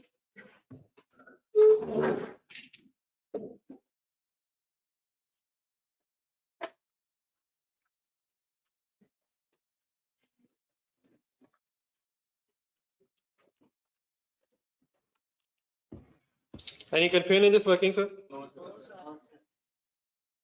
7760 है क्या? इस अमाउंट की दोबारा एंट्री बोलें और इसको पोस्ट करें, कहां जाना है इससे?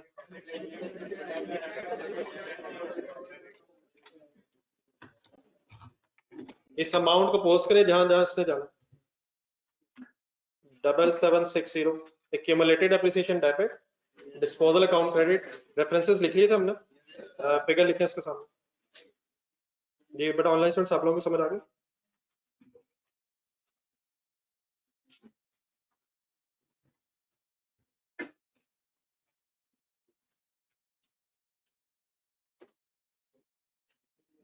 ये सर रफ और रियल बेटा पेपर में कुछ भी नहीं है, पेपर में सब कुछ रियल है।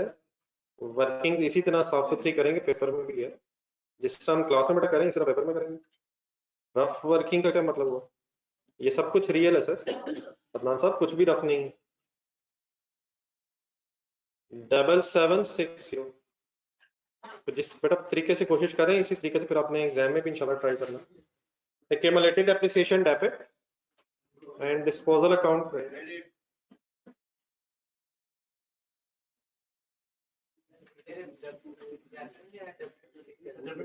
जी सॉरी, जी लिख सर, लिखने पहले ये लिख लें, अब लिख लें वर्किंग टू का रेफरेंस लिखें सर जल्दी से, कहीं एक लिख लें, ऊपर एक्यूमुलेटेड एप्रिसिएशन के साथ लिख लें, ये नीचे एक्यूमुलेटेड एप्रिसिएशन के साथ लिख लें, एक रेफरेंस टू लिख लें।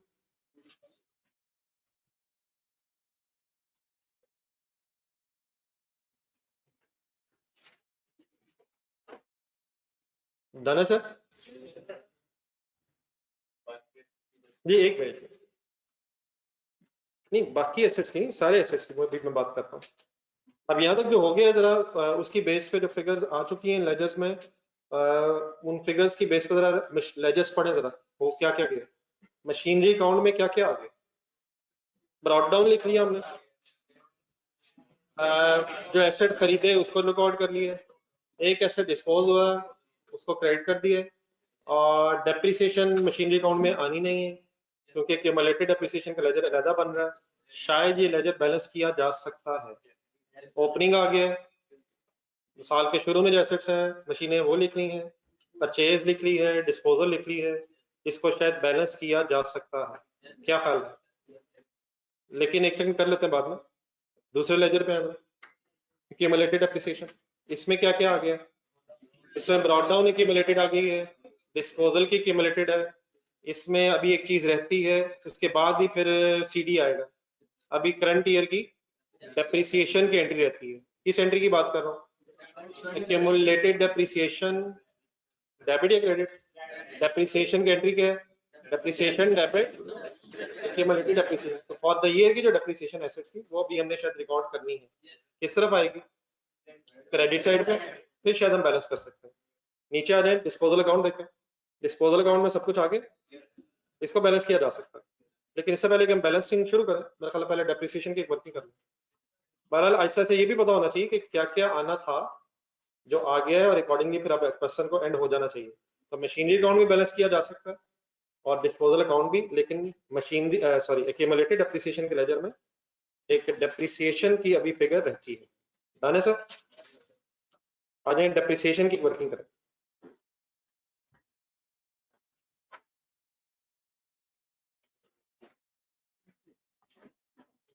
जी ठीक है बेटा, ऑनलाइन सर।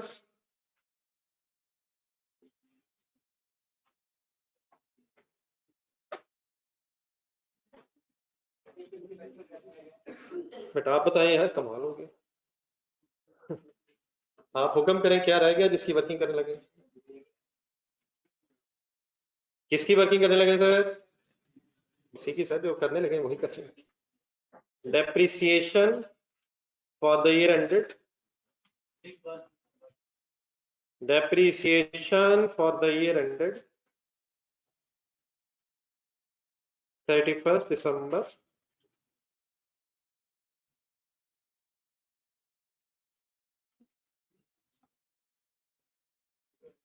2015.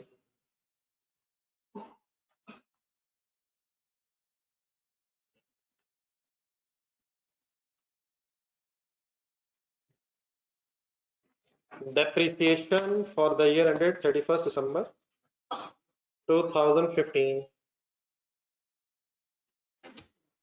ये हेडिंग लिख के जरा अपने सामने मशीनरी का लेजर रखें जरा, मशीनरी का लेजर, और जब मैं अगर मैं वर्किंग वन वगैरह में कहूँ तो प्लीज जाना है सबने साथ साथ।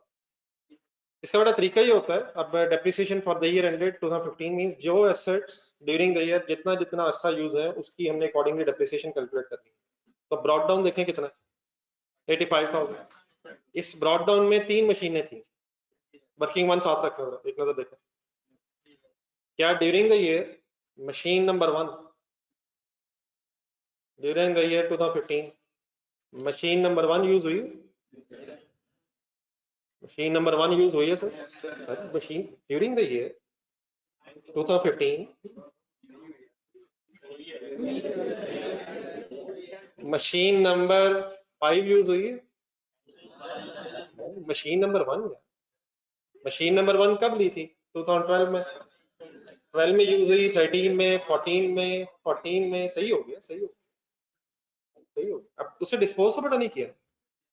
अगर डिस्पोज किया हो तो फिर ऑब्वियसली शायद वो पूरा ना यूज हुई होती, या अगर शुरू में डिस्पोज हो जाती बिल्कुल ना यूज हुई होती। इसकी इंफॉर्मेशन हमें नहीं है, सिर्फ मशीन नंबर 2 के डैमेज और डिस्पोजल की इंफॉर्मेशन है। तो क्या मशीन नंबर 1 इस साल मींस 2015 पूरा साल यूज हुई होगी? मशीन नंबर 2 क्या इस साल 9 मंथ्स यूज हुई है? सेंटेंस मेरा पूरा तो सुना है, बड़े मुश्किल से मैंने सीखना बोला। चले मैं इस तरह तो मैं खुद खामोश रहता हूँ। क्या मशीन नंबर 1 यूज हुई? कितना अर्सा? क्या मशीन नंबर 2 यूज हुई थी? कितना अर्सा? 9 मंथ्स। मशीन नंबर 3 के बारे में क्या ख्याल? वो भी पूरा साल। और फिर जब ये 85,000 के अंदर 3 मशीनें पूरी हो गई, उसके आगे डेबिट साइड देखें, मशीनरी के लेजर में क्या कोई नई मशीन भी आई है? ये डेफिनेटली इसका पहला साल है। इसका मशीन जो नहीं है इसको 4 कह लेते हैं फॉर सेक ऑफ डिस्कशन। ये जो 25,000 वाली डेबिट हुई है, इसकी परचेज डेट क्या है? तो क्या इस पे भी इस साल डेप्रिसिएशन आएगी? किन महीनों की? अक्टूबर, नवंबर, दिसंबर। तो इस साल 4 मशीनें यूज हुई हैं, लेकिन डेफिनेटली वो फिर जितना जितना अर्सा यूज हुई अकॉर्डिंगली इसके मुताबिक डेप्रिसिएशन आनी चाहिए। ठीक है, हमारे जरा प्रिंसिपली हमने डिसाइड कर लिया है, अब जरा इसको एक एक करके लिखते हैं।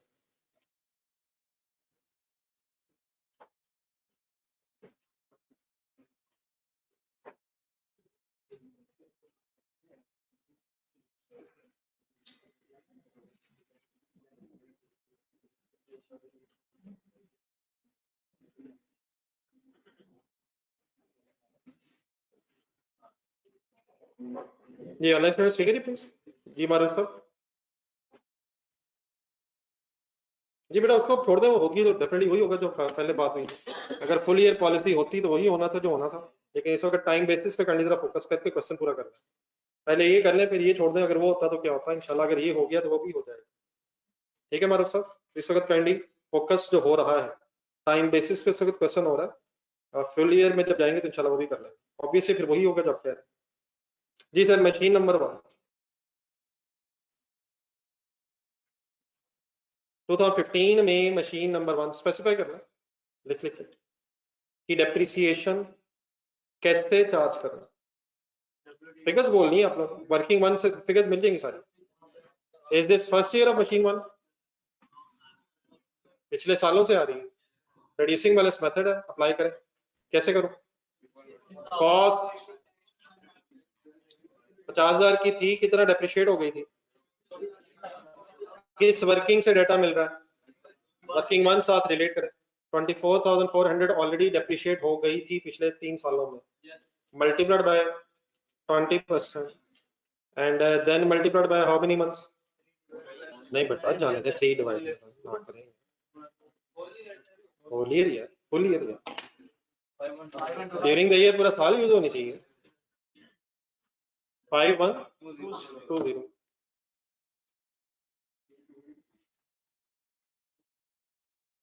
Any confusion? मशीनरी नंबर 2,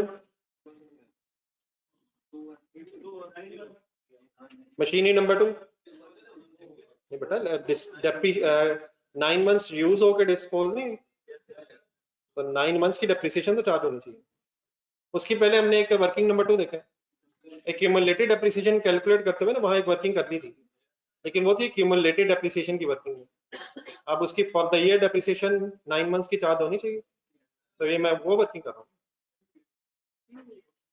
नहीं वर्किंग की हुई है, लेकिन कहाँ की हुई है चेक तो करें। वर्किंग 2 में क्या हेडिंग लिखी हुई है, हेडिंग देखें। वहां हमने ये देखा था कि डिस्पोजल डेट तक उसकी टोटल एक्यूमुलेट कितनी हो गई। अब मैं जो वर्किंग कर रहा हूँ छोड़ दें सब कुछ, अब मैं वर्किंग ये कर रहा हूँ कि इस साल प्रॉफिट एंड लॉस में कितना डेप्रिसिएशन का एक्सपेंस जाना चाहिए।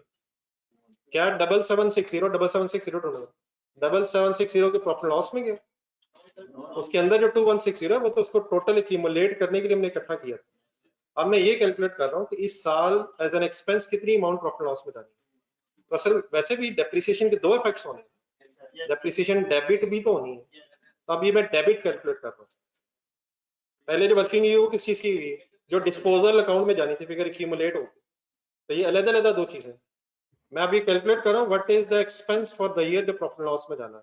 क्या मशीनरी नंबर 2 की 9 मंथ्स की डेप्रिसिएशन इस साल प्रॉफिट एंड लॉस में जानी चाहिए, ये वर्किंग हो रही है। क्या मशीनरी नंबर 1 की इस साल की पूरे इस साल की डेप्रिसिएशन चार्ज होनी चाहिए, मशीनरी नंबर 3 की भी होनी चाहिए, और मशीनरी नंबर 4 की भी 3 मंथ्स की चार्ज होनी चाहिए। तो what is the purpose of this working expense for the year हम कैलकुलेट करते हैं। ठीक है जी सर। मशीन नंबर 2 अब डेफिनेटली ये वर्किंग पहले भी हुई थी, वो ठीक है आपकी बात, लेकिन वहां किस कॉन्टेक्स्ट में हुई है और यहाँ फॉर द ईयर एक्सपेंस के तौर पे फाइनल फिगर वही होगी, लेकिन यहाँ पे एक्यूमुलेटेड नहीं होगी, सिर्फ इसी साल की होगी। तो 20,000 minus 5600 and multiplied by 20% into 9/12 2160। Any still confusion? बेटा प्लीज आपस की डिस्कशंस करनी इन बातों पे अवॉइड किया करें, मतलब मेरी बात पूरी सुनना। इवन देन अगर क्लियर ना हो तो डेफिनेटली फिर दोबारा डिस्कस हो सकता है, वरना मैं कुछ कह रहा होता हूँ, भाई कुछ और कह देता है, आप कुछ और सोच रहे होते हैं, वो सब कुछ पता नहीं क्या बन जाता है एंड में। तो प्लीज पहले मेरी बात पूरी कर लेना, एकदम दूसरों के कानों के अंदर घुस जाता है। 9/12 समझ आ गए? मशीनरी नंबर 3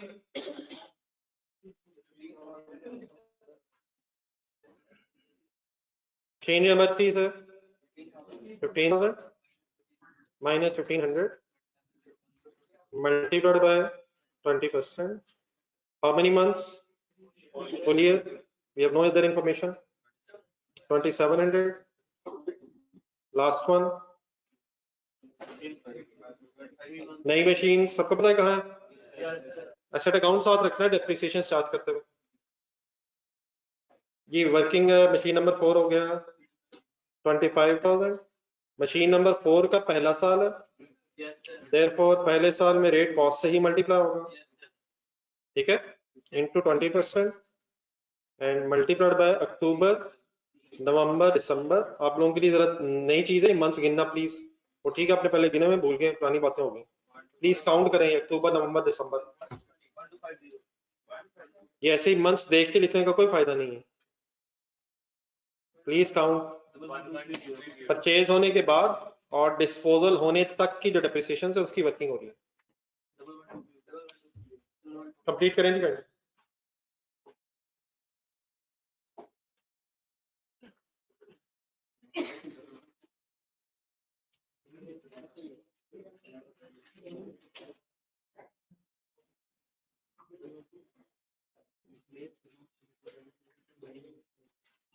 ये ऑनलाइन स्टूडेंट्स आप लोग करें बाकी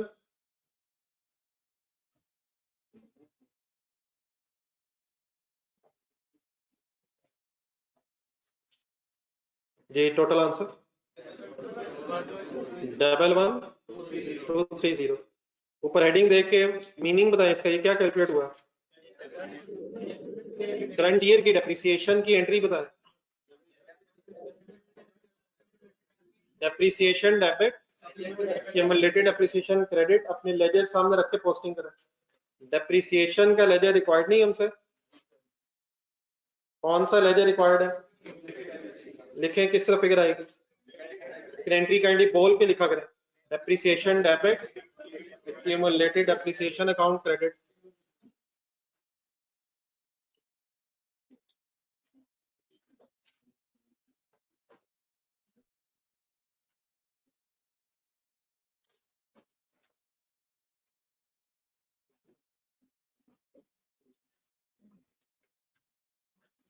डबल 1,230। हाँ जी वर्किंग नंबर 3 रेफरेंस लिखना जी, वर्किंग नंबर।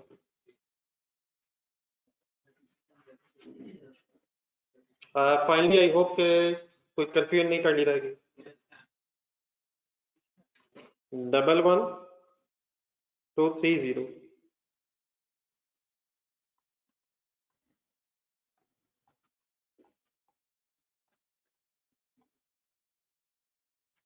चलें बाकी सारी फिगर्स अल्हम्दुलिल्लाह हो गई थी, टोटल्स करें, सीडी निकाल, एनी कंफ्यूजन? चलें वाइंड अप करें, सीडीज फाइनल करें सब लेजर्स के, टोटल करें, सीडीज निकाल कर लें, 1 मिनट फिर मैं देख के लिखूँ, जस्ट अ मिनट कंप्लीट कर लें सब।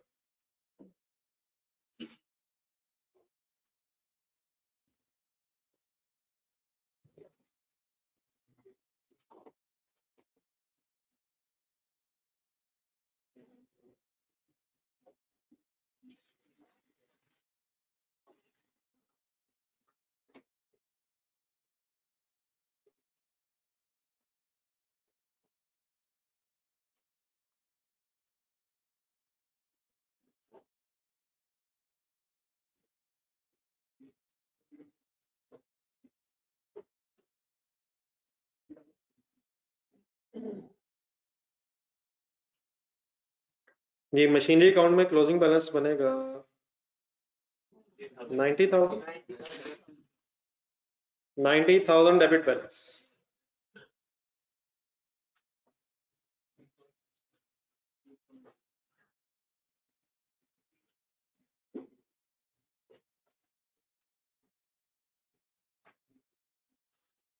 जी सर, बैलेंस पहले एक्यूमुलेटेड डेप्रिसिएशन का बैलेंस का, एक्यूमुलेटेड डेप्रिसिएशन का बैलेंस क्या नहीं समझ आ रहा, कोई कंफ्यूजन? करेक्ट पॉइंट टोटल हो रहा तो ये करेक्ट है। एक्यूमुलेटेड डेप्रिसिएशन की क्रेडिट साइड हैवी है, क्या टोटल आता है? सॉरी 42730, टोटल क्या है? 42730, डिफरेंस देगा 3490, क्रेडिट बैलेंस आ रहा है, टोटल तो करेंगे, डिस्पोजल अकाउंट करें पहले,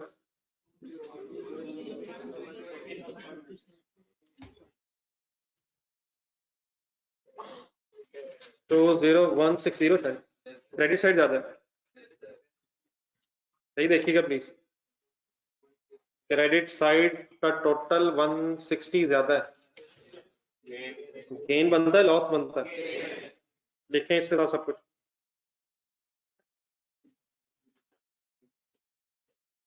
ये गेन है, फिर अदर इनकम में जाएगा, प्रॉफिट लॉस में कंसंट्रेट करेंगे, कैरी डाउन लिखा रहता है, ट्रायल बैलेंस में होता है, अदर इनकम लिख लें साथ, नहीं लेकिन इसके साथ जो प्रॉफिट लॉस हमने लिखा है, इसका मतलब फिर ये होता है कि नेक्स्ट ईयर अब ये ब्रॉट डाउन नहीं होगा, जिन लेजर्स ने प्रॉफिट एंड लॉस में जब खत्म हो जाना उसके साथ P&L लिखने का मतलब ये होता है कि अब इन लेजर्स के सीडीज ने बीडी नहीं बनना, बाकी ठीक है अगर आपने सीडी नहीं लिखा तो प्रॉफिट एंड लॉस गेन ऐसा कर सकते हैं।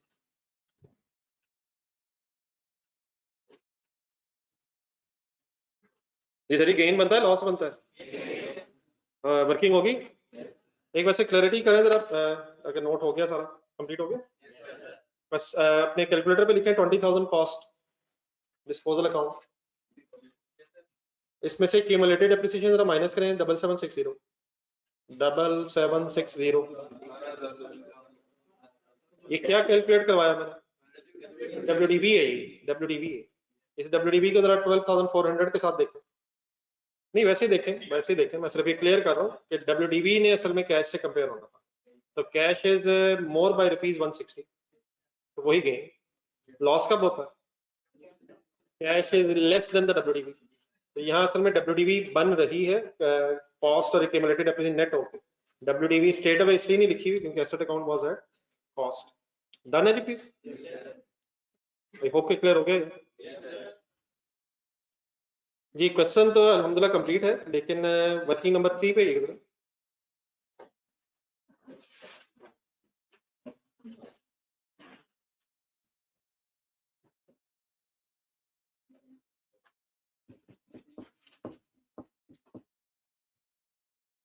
ये बेटा जो डेप्रिसिएशन की वर्किंग हुई है, अकॉर्डिंग टू क्वेश्चन तो ये बिल्कुल ठीक है, लेकिन समटाइम्स क्वेश्चन में अपनी वर्किंग वन भी साथ देखिएगा, समटाइम्स क्वेश्चन में एसेट वाइज जिस तरह इस क्वेश्चन में asset wise purchase date available है, कॉस्ट अवेलेबल है। समटाइम्स क्वेश्चन में पिछले सालों में जो एसेट्स होते हैं उनकी डेट वाइज कॉस्ट अवेलेबल नहीं होती है, उसी कॉस्ट के अवेलेबल होने की वजह से हमने ये एसेट वाइज वर्किंग कर ली है। तो मैं अभी आपके साथ एक ऑल्टरनेट वे इसलिए डिस्कस करने लगा हूँ, अकॉर्डिंग टू क्वेश्चन तो बात खत्म होगी। कुछ क्वेश्चन अभी जब हम आगे जाके करेंगे तो उसमें पिछले सालों में जो एसेट्स खरीदे गए हैं उनकी अलग अलग कॉस्ट और उनकी परचेज डेट ना होने की वजह से डेप्रिसिएशन कैलकुलेट करने का ये तरीका अडॉप्ट नहीं किया जा सकता है। तो फिर एक ऑल्टरनेट वे भी होता है, उसको मैं यहाँ इसलिए समझाना चाहता हूँ ताकि हमें ये क्लियर हो जाए कि अगर इंफॉर्मेशन हो भी तब भी आंसर, और अगर इंफॉर्मेशन ना भी हो इवन देन आंसर सेम आ जाएगा। तो यही जरा एक और कॉन्सेप्ट भी डिस्कस कर लेते हैं ताकि नेक्स्ट क्वेश्चन में हम अप्लाई कर सकें। तो 12 क्वेश्चन कंप्लीट हो गया है, लेकिन जहां हमने वर्किंग नंबर 3 की है वहां पर इकट्ठे होते हैं, और जो मैंने अभी थोड़ा सा बोला है वो जरा अपने पास नोट करने में करना क्या चाह रहा हूँ और करके लिखें, डेप्रिसिएशन ही की वर्किंग है नीचे।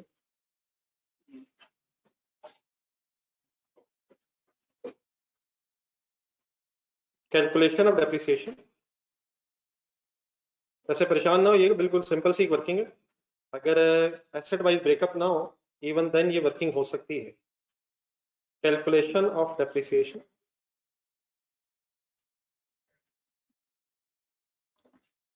if breakup of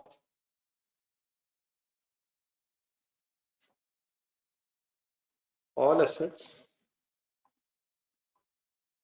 purchased in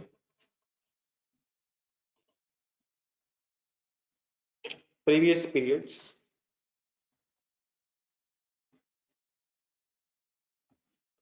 is not available.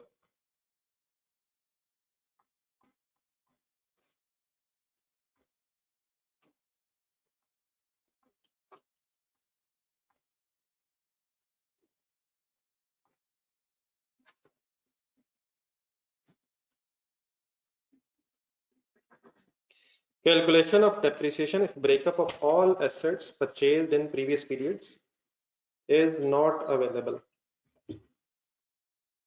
कहना मैं ये चाहता हूं, वर्किंग नंबर 1 में जाए दोबारा। क्या हमारे पास साल के शुरू में जो एसेट्स थे उनका एसेट वाइज ब्रेकअप अवेलेबल है? साल के शुरू में 85,000 रुपीज के 3 एसेट से 3 मशीन थी, उसमें से एक मशीन नंबर 1 50,000 की थी, मशीन नंबर 2 20,000 की थी, मशीन नंबर 3 15,000 की थी। ये ब्रेकअप अवेलेबल था और देयरफॉर हमने फिर, और परचेज डेट्स भी थी पिछले सालों की, तो हमने ये वर्किंग अलग-अलग कर ली। अगर ये अवेलेबिलिटी हो डेट्स की तो अलग-अलग वर्किंग कर लेनी चाहिए, उसमें कोई हर्ज नहीं है, हमारी वर्किंग ठीक हो जाएगी। लेकिन मैं अब यही क्वेश्चन ये अज्यूम करके अगर पिछले सालों की सारी इंफॉर्मेशन ना भी होती तो इवन देन कैसे हो जाती है या की जा सकती है वो डिस्कस करने लगा। दोबारा करने मेरी हेडिंग पढ़ने जरा, क्या समझ आता है जरा अपने वर्ड में बताया मैं क्या करने लगा। मैं कोई नया काम नहीं करना चाह रहा, यही जो डेप्रिसिएशन है 11230 जो कैलकुलेट हुई है इसी को कैलकुलेट करने का एक ऑल्टरनेट वे बताने लगा। ये ऑल्टरनेट वे कब यूज हो जाया करेगा, जब पिछले सालों में एसेट्स खरीदे कब गए थे, कितने कितने के थे, वो अलग अलग नहीं पता। तो इसका फिर तरीका ही होता है, ज्यादा बेहतर ये होगा कि मैंने 4-5 लाइंस लिखनी, वो आप जरा ढूंढ लें कि मैं फिगर्स कैसे ढूंढ पाऊँ, कहाँ से उठा रहा हूँ, क्या है उसका कॉन्सेप्ट जरा क्लियर करना, देख के लिखना इज नॉट एन इशू। ठीक है, इसमें करना ये होता है कि आप स्टार्ट करेंगे in that case, reducing balance method है हमारा ओपनिंग डब्ल्यूडीबी से। इसका मत देख के लिखिएगा, मेरी बात पूरी समझिएगा जरा, मैं जो कह रहा हूँ opening WDB reducing balance method है, देयरफॉर रेट जो है कॉस्ट से नहीं मल्टीप्लाई होना, डब्ल्यूडीबी से होना है अगर एसेट का फर्स्ट ईयर नहीं। अब ओपनिंग डब्ल्यूडीबी से मेरा क्या मीनिंग हुआ, ये कैसे कैलकुलेट हो सकती है?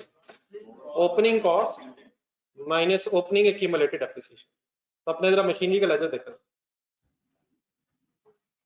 जहां जहां लेके जाऊंगा ये ज्यादा इंपॉर्टेंट है कि ये फिगर्स मिलनी कहां कहां से। What is 85,000? अब अगर मेरे पास इसका ब्रेकअप ना भी हो, इसके अंदर कितनी मशीनें हैं, नहीं वो तो हमें पता है, लेकिन लेट्स ड्रीम अगर नहीं पता तो इवन देन हमें ओपनिंग कॉस्ट अगर मिल जाए तो हमें ये जरूर पता है कि ये वो मशीन्स हैं जो पिछले सालों में आई होंगी। ये बात ठीक है? अब इसी के सामने एक्यूमुलेटेड डेप्रिसिएशन के लेजर में जाएगा। ये 31,500 क्या है? ये ओपनिंग एक्यूमुलेटेड डेप्रिसिएशन है। ये उन्हीं मशीन्स की ओपनिंग एक्यूमुलेटेड डेप्रिसिएशन होगी जो मशीन्स हमारे पीरियड के स्टार्ट पे हैं, वो 3 है, 10 है, 50 है, जितनी भी हैं, उन्हीं की एक्यूमुलेटेड डेप्रिसिएशन का ओपनिंग बैलेंस है। तो अगर मैं ओपनिंग कॉस्ट मींस 85,000 और opening accumulated depreciation means 31,500 minus कर दूं तो मेरे पास क्या फिगर कैलकुलेट हो जाएगी? ओपनिंग डब्ल्यूडीवी कैलकुलेट हो जाएगी। सही। तो what is the first step? Calculation of opening WDV. कैसे कर लिया करेंगे अगर जरूरत पड़ेगी तो? Opening cost minus opening accumulated depreciation which is 31,500। अभी भी रहने दें, पहले वर्किंग करवा दें, इज इक्वल टू बता दें कितना आंसर आ रहा है? 53500। अब डेफिनेटली मैंने इस वक्त आपको जरा कॉन्सेप्टली भी समझाना है, तो मशीनरी का ब्रेकअप भी अवेलेबल है, तो जरा हम सही तरह अंडरस्टैंडिंग कर लेंगे। लेकिन अगर ये ब्रेकअप ना भी हो, इंशाल्लाह मैं नेक्स्ट क्वेश्चन में आपको दिखाऊंगा, इवन देन इंशाल्लाह ये हो जाएगा। अब 53,500 को और से देख के आप बताएं, क्या इसमें मशीन 1, 2 और 3 तीनों की डब्ल्यूडीवी आ गई? और अगर ये 10 मशीनें होंगी, जितनी भी होंगी उन सब की अभी ओपनिंग डब्ल्यूडीवी। अब इसमें से जो 3 मशीन थी हमारे पास, जो मशीन नंबर 2 है वो पूरा साल यूज नहीं हुई, इस साल वो सिर्फ 9 मंथ्स यूज हुई। तो अगर मैं मशीन नंबर 2 की ओपनिंग डब्ल्यूडीवी इसमें से माइनस कर दूं तो क्या मेरे पास उन मशीन्स की ओपनिंग डब्ल्यूडीवी आ जाएगी जो पूरा साल यूज हुई हैं? डेफिनेटली इस केस में वो 2 हैं, लेकिन अगर वो 2 हैं या 100 हैं, जिस मशीन को पूरा साल हमने यूज नहीं किया ओपनिंग में से, उसकी अगर हम ओपनिंग डब्ल्यूडीवी माइनस कर दें तो हमारे पास रिमेनिंग मशीन्स की ओपनिंग डब्ल्यूडीवी आ जाएगी जो पूरा साल यूज हुई होगी। तो देन हम क्या ढूंढा करेंगे? इसमें से लेस कर दिया करेंगे, less opening WDV of disposal. इसका हम डाटा ढूंढने की कोशिश करते हैं। क्यों लेस कर रहा हूं? ताकि मेरे पास उन मशीन्स की ओपनिंग डब्ल्यूडीवी आ जाए जो पूरा साल यूज हुई हैं, उन पे मैं पूरा साल की डेप्रिसिएशन चार्ज कर लूंगा और इस पे फिर अकॉर्डिंगली अलग 9 मंथ्स की चार्ज करके टोटल कर। मुझे अब सारी मशीन्स की इंफॉर्मेशन नहीं चाहिए, सिर्फ मुझे मशीन नंबर 2 मींस डिस्पोजल की अगर ओपनिंग डब्ल्यूडीवी मिल जाए तो बाकी सारी मशीन्स की ओपनिंग डब्ल्यूडीवी एक बैलेंसिंग फिगर के तौर पे माइनस करके मेरे पास आ जाए। तो kindly just focus on machine number 2, ढूंढना जरा उसका डाटा। मैंने क्या वर्ड लिखे हैं ये भी पहले जरा देख के बोले, लिखा क्या मैंने? ओपनिंग डब्ल्यूडीवी ऑफ डिस्पोजल का मीनिंग क्या होगा? कॉस्ट ढूंढेंगे या एक्यूमुलेटेड डेप्रिसिएशन लेस करके मुझे बताएंगे? लेकिन साल के शुरू में ये बात होगी, तो कॉस्ट बताएं क्या है इसकी? ढूंढे डाटा ढूंढे, आपके पास है 20,000, लेकिन 20,000 में से बताएं लेस क्या करो? 7760 ढूंढे, 7760 एक मिनट ढूंढे वर्किंग नंबर 2 में। 7760 के नहीं, 7760 क्या है? ये क्यूमुलेटेड डेप्रिसिएशन है, लेकिन ये 9 मंथ्स की भी इसमें शामिल है। तो मैं ओपनिंग की बात करूं, ओपनिंग साल के शुरू तक मीन 31 दिसंबर 14 तक, वर्किंग नंबर 1 में ही जाए, शायद वर्किंग नंबर 1 से ही हेल्प हो जाएगी। साल के शुरू में अगर सोचें तो 20,000 कॉस्ट थी और 5600 सिर्फ ये क्यूमुलेटेड डेप्रिसिएशन इसकी माइनस होनी चाहिए to get the opening WDV. ये ओपनिंग डब्ल्यूडीवी में से ओपनिंग डब्ल्यूडीवी ही लेस होनी चाहिए ताकि रिमेनिंग एसेट्स की ओपनिंग डब्ल्यूडीवी है। तो प्लीज 20,000 लिखें कैलकुलेटर पे। ये ऑनलाइन स्टूडेंट्स काइंडली साथ रहिएगा प्लीज। -7760 क्यों नहीं? उसमें फॉर द ईयर के 9 मंथ्स की भी शामिल है। तो -5600 ओनली क्यों? क्योंकि ओपनिंग डब्ल्यूडीवी बनाना चाह रहे हैं। तो 20,000 माइनस 5600 इज इक्वल टू बताया 14400 is this opening WDV of disposal. इसको जरा काइंडली माइनस कर दें 53,500 में से। 39,100। ये क्या है? जस्ट अ मिनट, मैं एक सेंटेंस लिखता हूँ, बताइएगा सही लिख रहा हूँ। Opening WDV of those assets those machines used for full year, used for full year. What is the only purpose of deducting this opening WDV of disposal? ये पूरा साल यूज नहीं हुई थी, ये 9, इस पे 9 months की अलग डेप्रिसिएशन आनी चाहिए। अच्छा लेट्स अज्यूम कोई डिस्पोजल एक और भी होती और वो 10 months यूज हुई है, उसको भी माइनस कर देते, कोई और होती तो हम वो डिस्पोजल्स माइनस कर देंगे जो लेस देन 1 year यूज हुई हैं, ताकि इनिशियली हमारे पास क्या कैलकुलेट हो जाए, उन मशीन्स या एसेट्स की ओपनिंग WDV कैलकुलेट हो जाए जो फुल ईयर यूज हुई है। Relax relax. अगर मैं यहाँ तक पहुंच जाऊं तो देन बेटा क्या मैं 39,100 को 20% से मल्टीप्लाई करके उन मशीन्स की फुल ईयर की डेप्रिसिएशन कैलकुलेट कर सकता हूं जो पूरा साल यूज हुई है।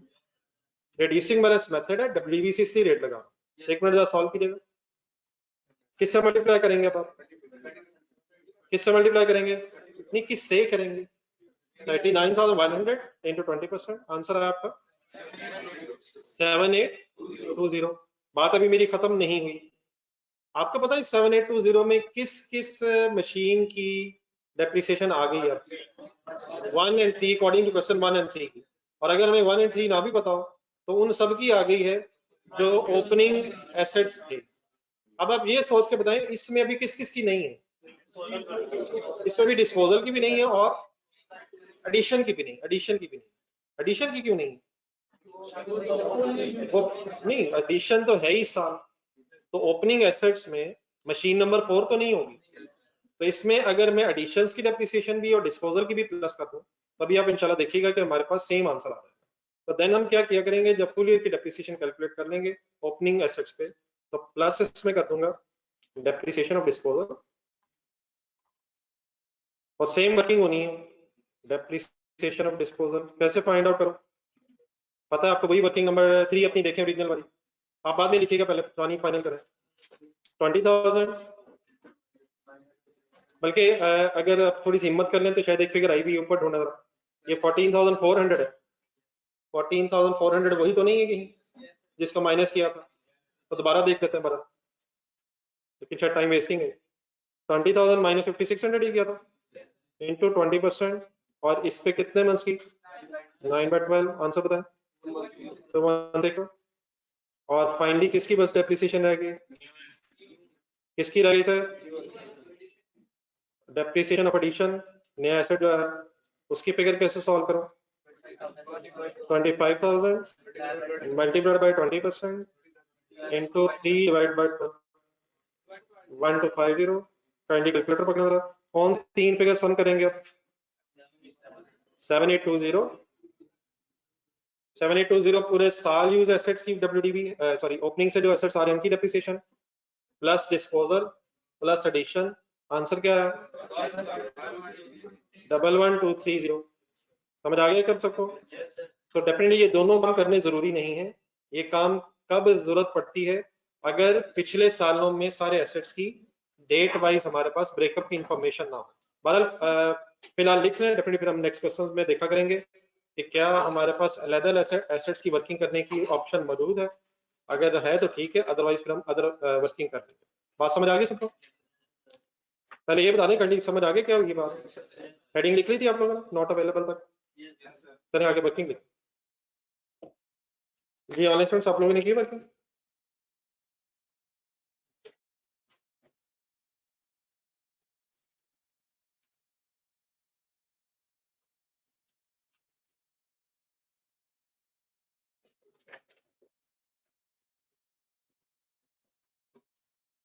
जी 20,000 में से 7760 ध्यान से माइनस करें।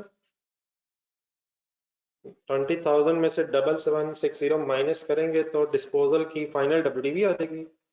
उसमें से कैश लेस कर दें तो आपके पास वही 160 डिस्पोजल वाला आ जाएगा। तो डिस्पोजल डेट की WDV और डिस्पोजल डेट की WDV से कैश कंपेयर करके फिर आपका डिस्पोजल का गेन या लॉस आएगा। ठीक है ना सर?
सर डेट अगर डिस्पोजल की होगी तो सब कुछ हो जाएगा, वो टेंशन ना लें कि क्वेश्चन कैसे होगा, इंशाल्लाह वो सब कुछ होता है। फिलहाल सिर्फ ये कंपेयर कर लें कि उस तरह करें या इस तरह करें, इंशाल्लाह आंसर सेम है। बाकी फिर ये कब होगा कब नहीं, वो इंशाल्लाह फिर क्वेश्चंस के डेटा के बेस पर डिसाइड करें। ठीक है, फिलहाल वर्किंग समझ आ गई ना, तो बाकी फिर वो क्वेश्चंस में देखते हैं।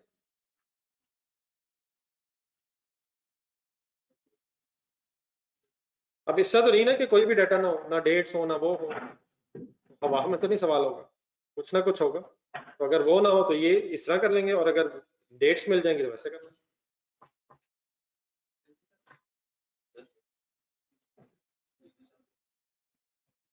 गिवन होगी तो बेटा ले लेंगे, अदरवाइज कोई ना कोई डाटा होगा इंशाल्लाह कैलकुलेट कर लेंगे। ठीक है सर सर,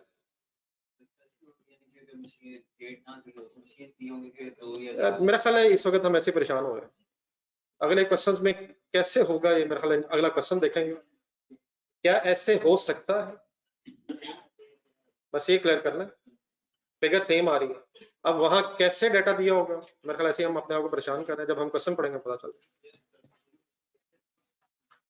और डेफिनेटली डाटा यकीनन कुछ ना कुछ होगा या कैलकुलेट किया जा सकेगा, वरना हम क्वेश्चन नहीं कर सकते। तो एग्जामिनर इंशाल्लाह डाटा पूरा देगा, हमें पता होना चाहिए अगर इस तरह नहीं हो रहा तो इस तरह हो सकता है, या इस तरह हो रहा है तो उस तरह, ये बस इंशाल्लाह ऐसा प्रैक्टिस से पता चलेगा। जी सर। सर मैंने इस WDV से मल्टीप्लाई किया, WDV से मल्टीप्लाई होना reducing balance method, full year assets की जो फुल ईयर यूज हुए एसेट्स उनकी डेप्रिसिएशन आ जाए जी, इसलिए किया ताकि जो एसेट्स पूरा साल यूज हुए हैं उनकी डेप्रिसिएशन कैलकुलेट हो जाए, उनकी 20% डेप्रिसिएशन कैलकुलेट हो।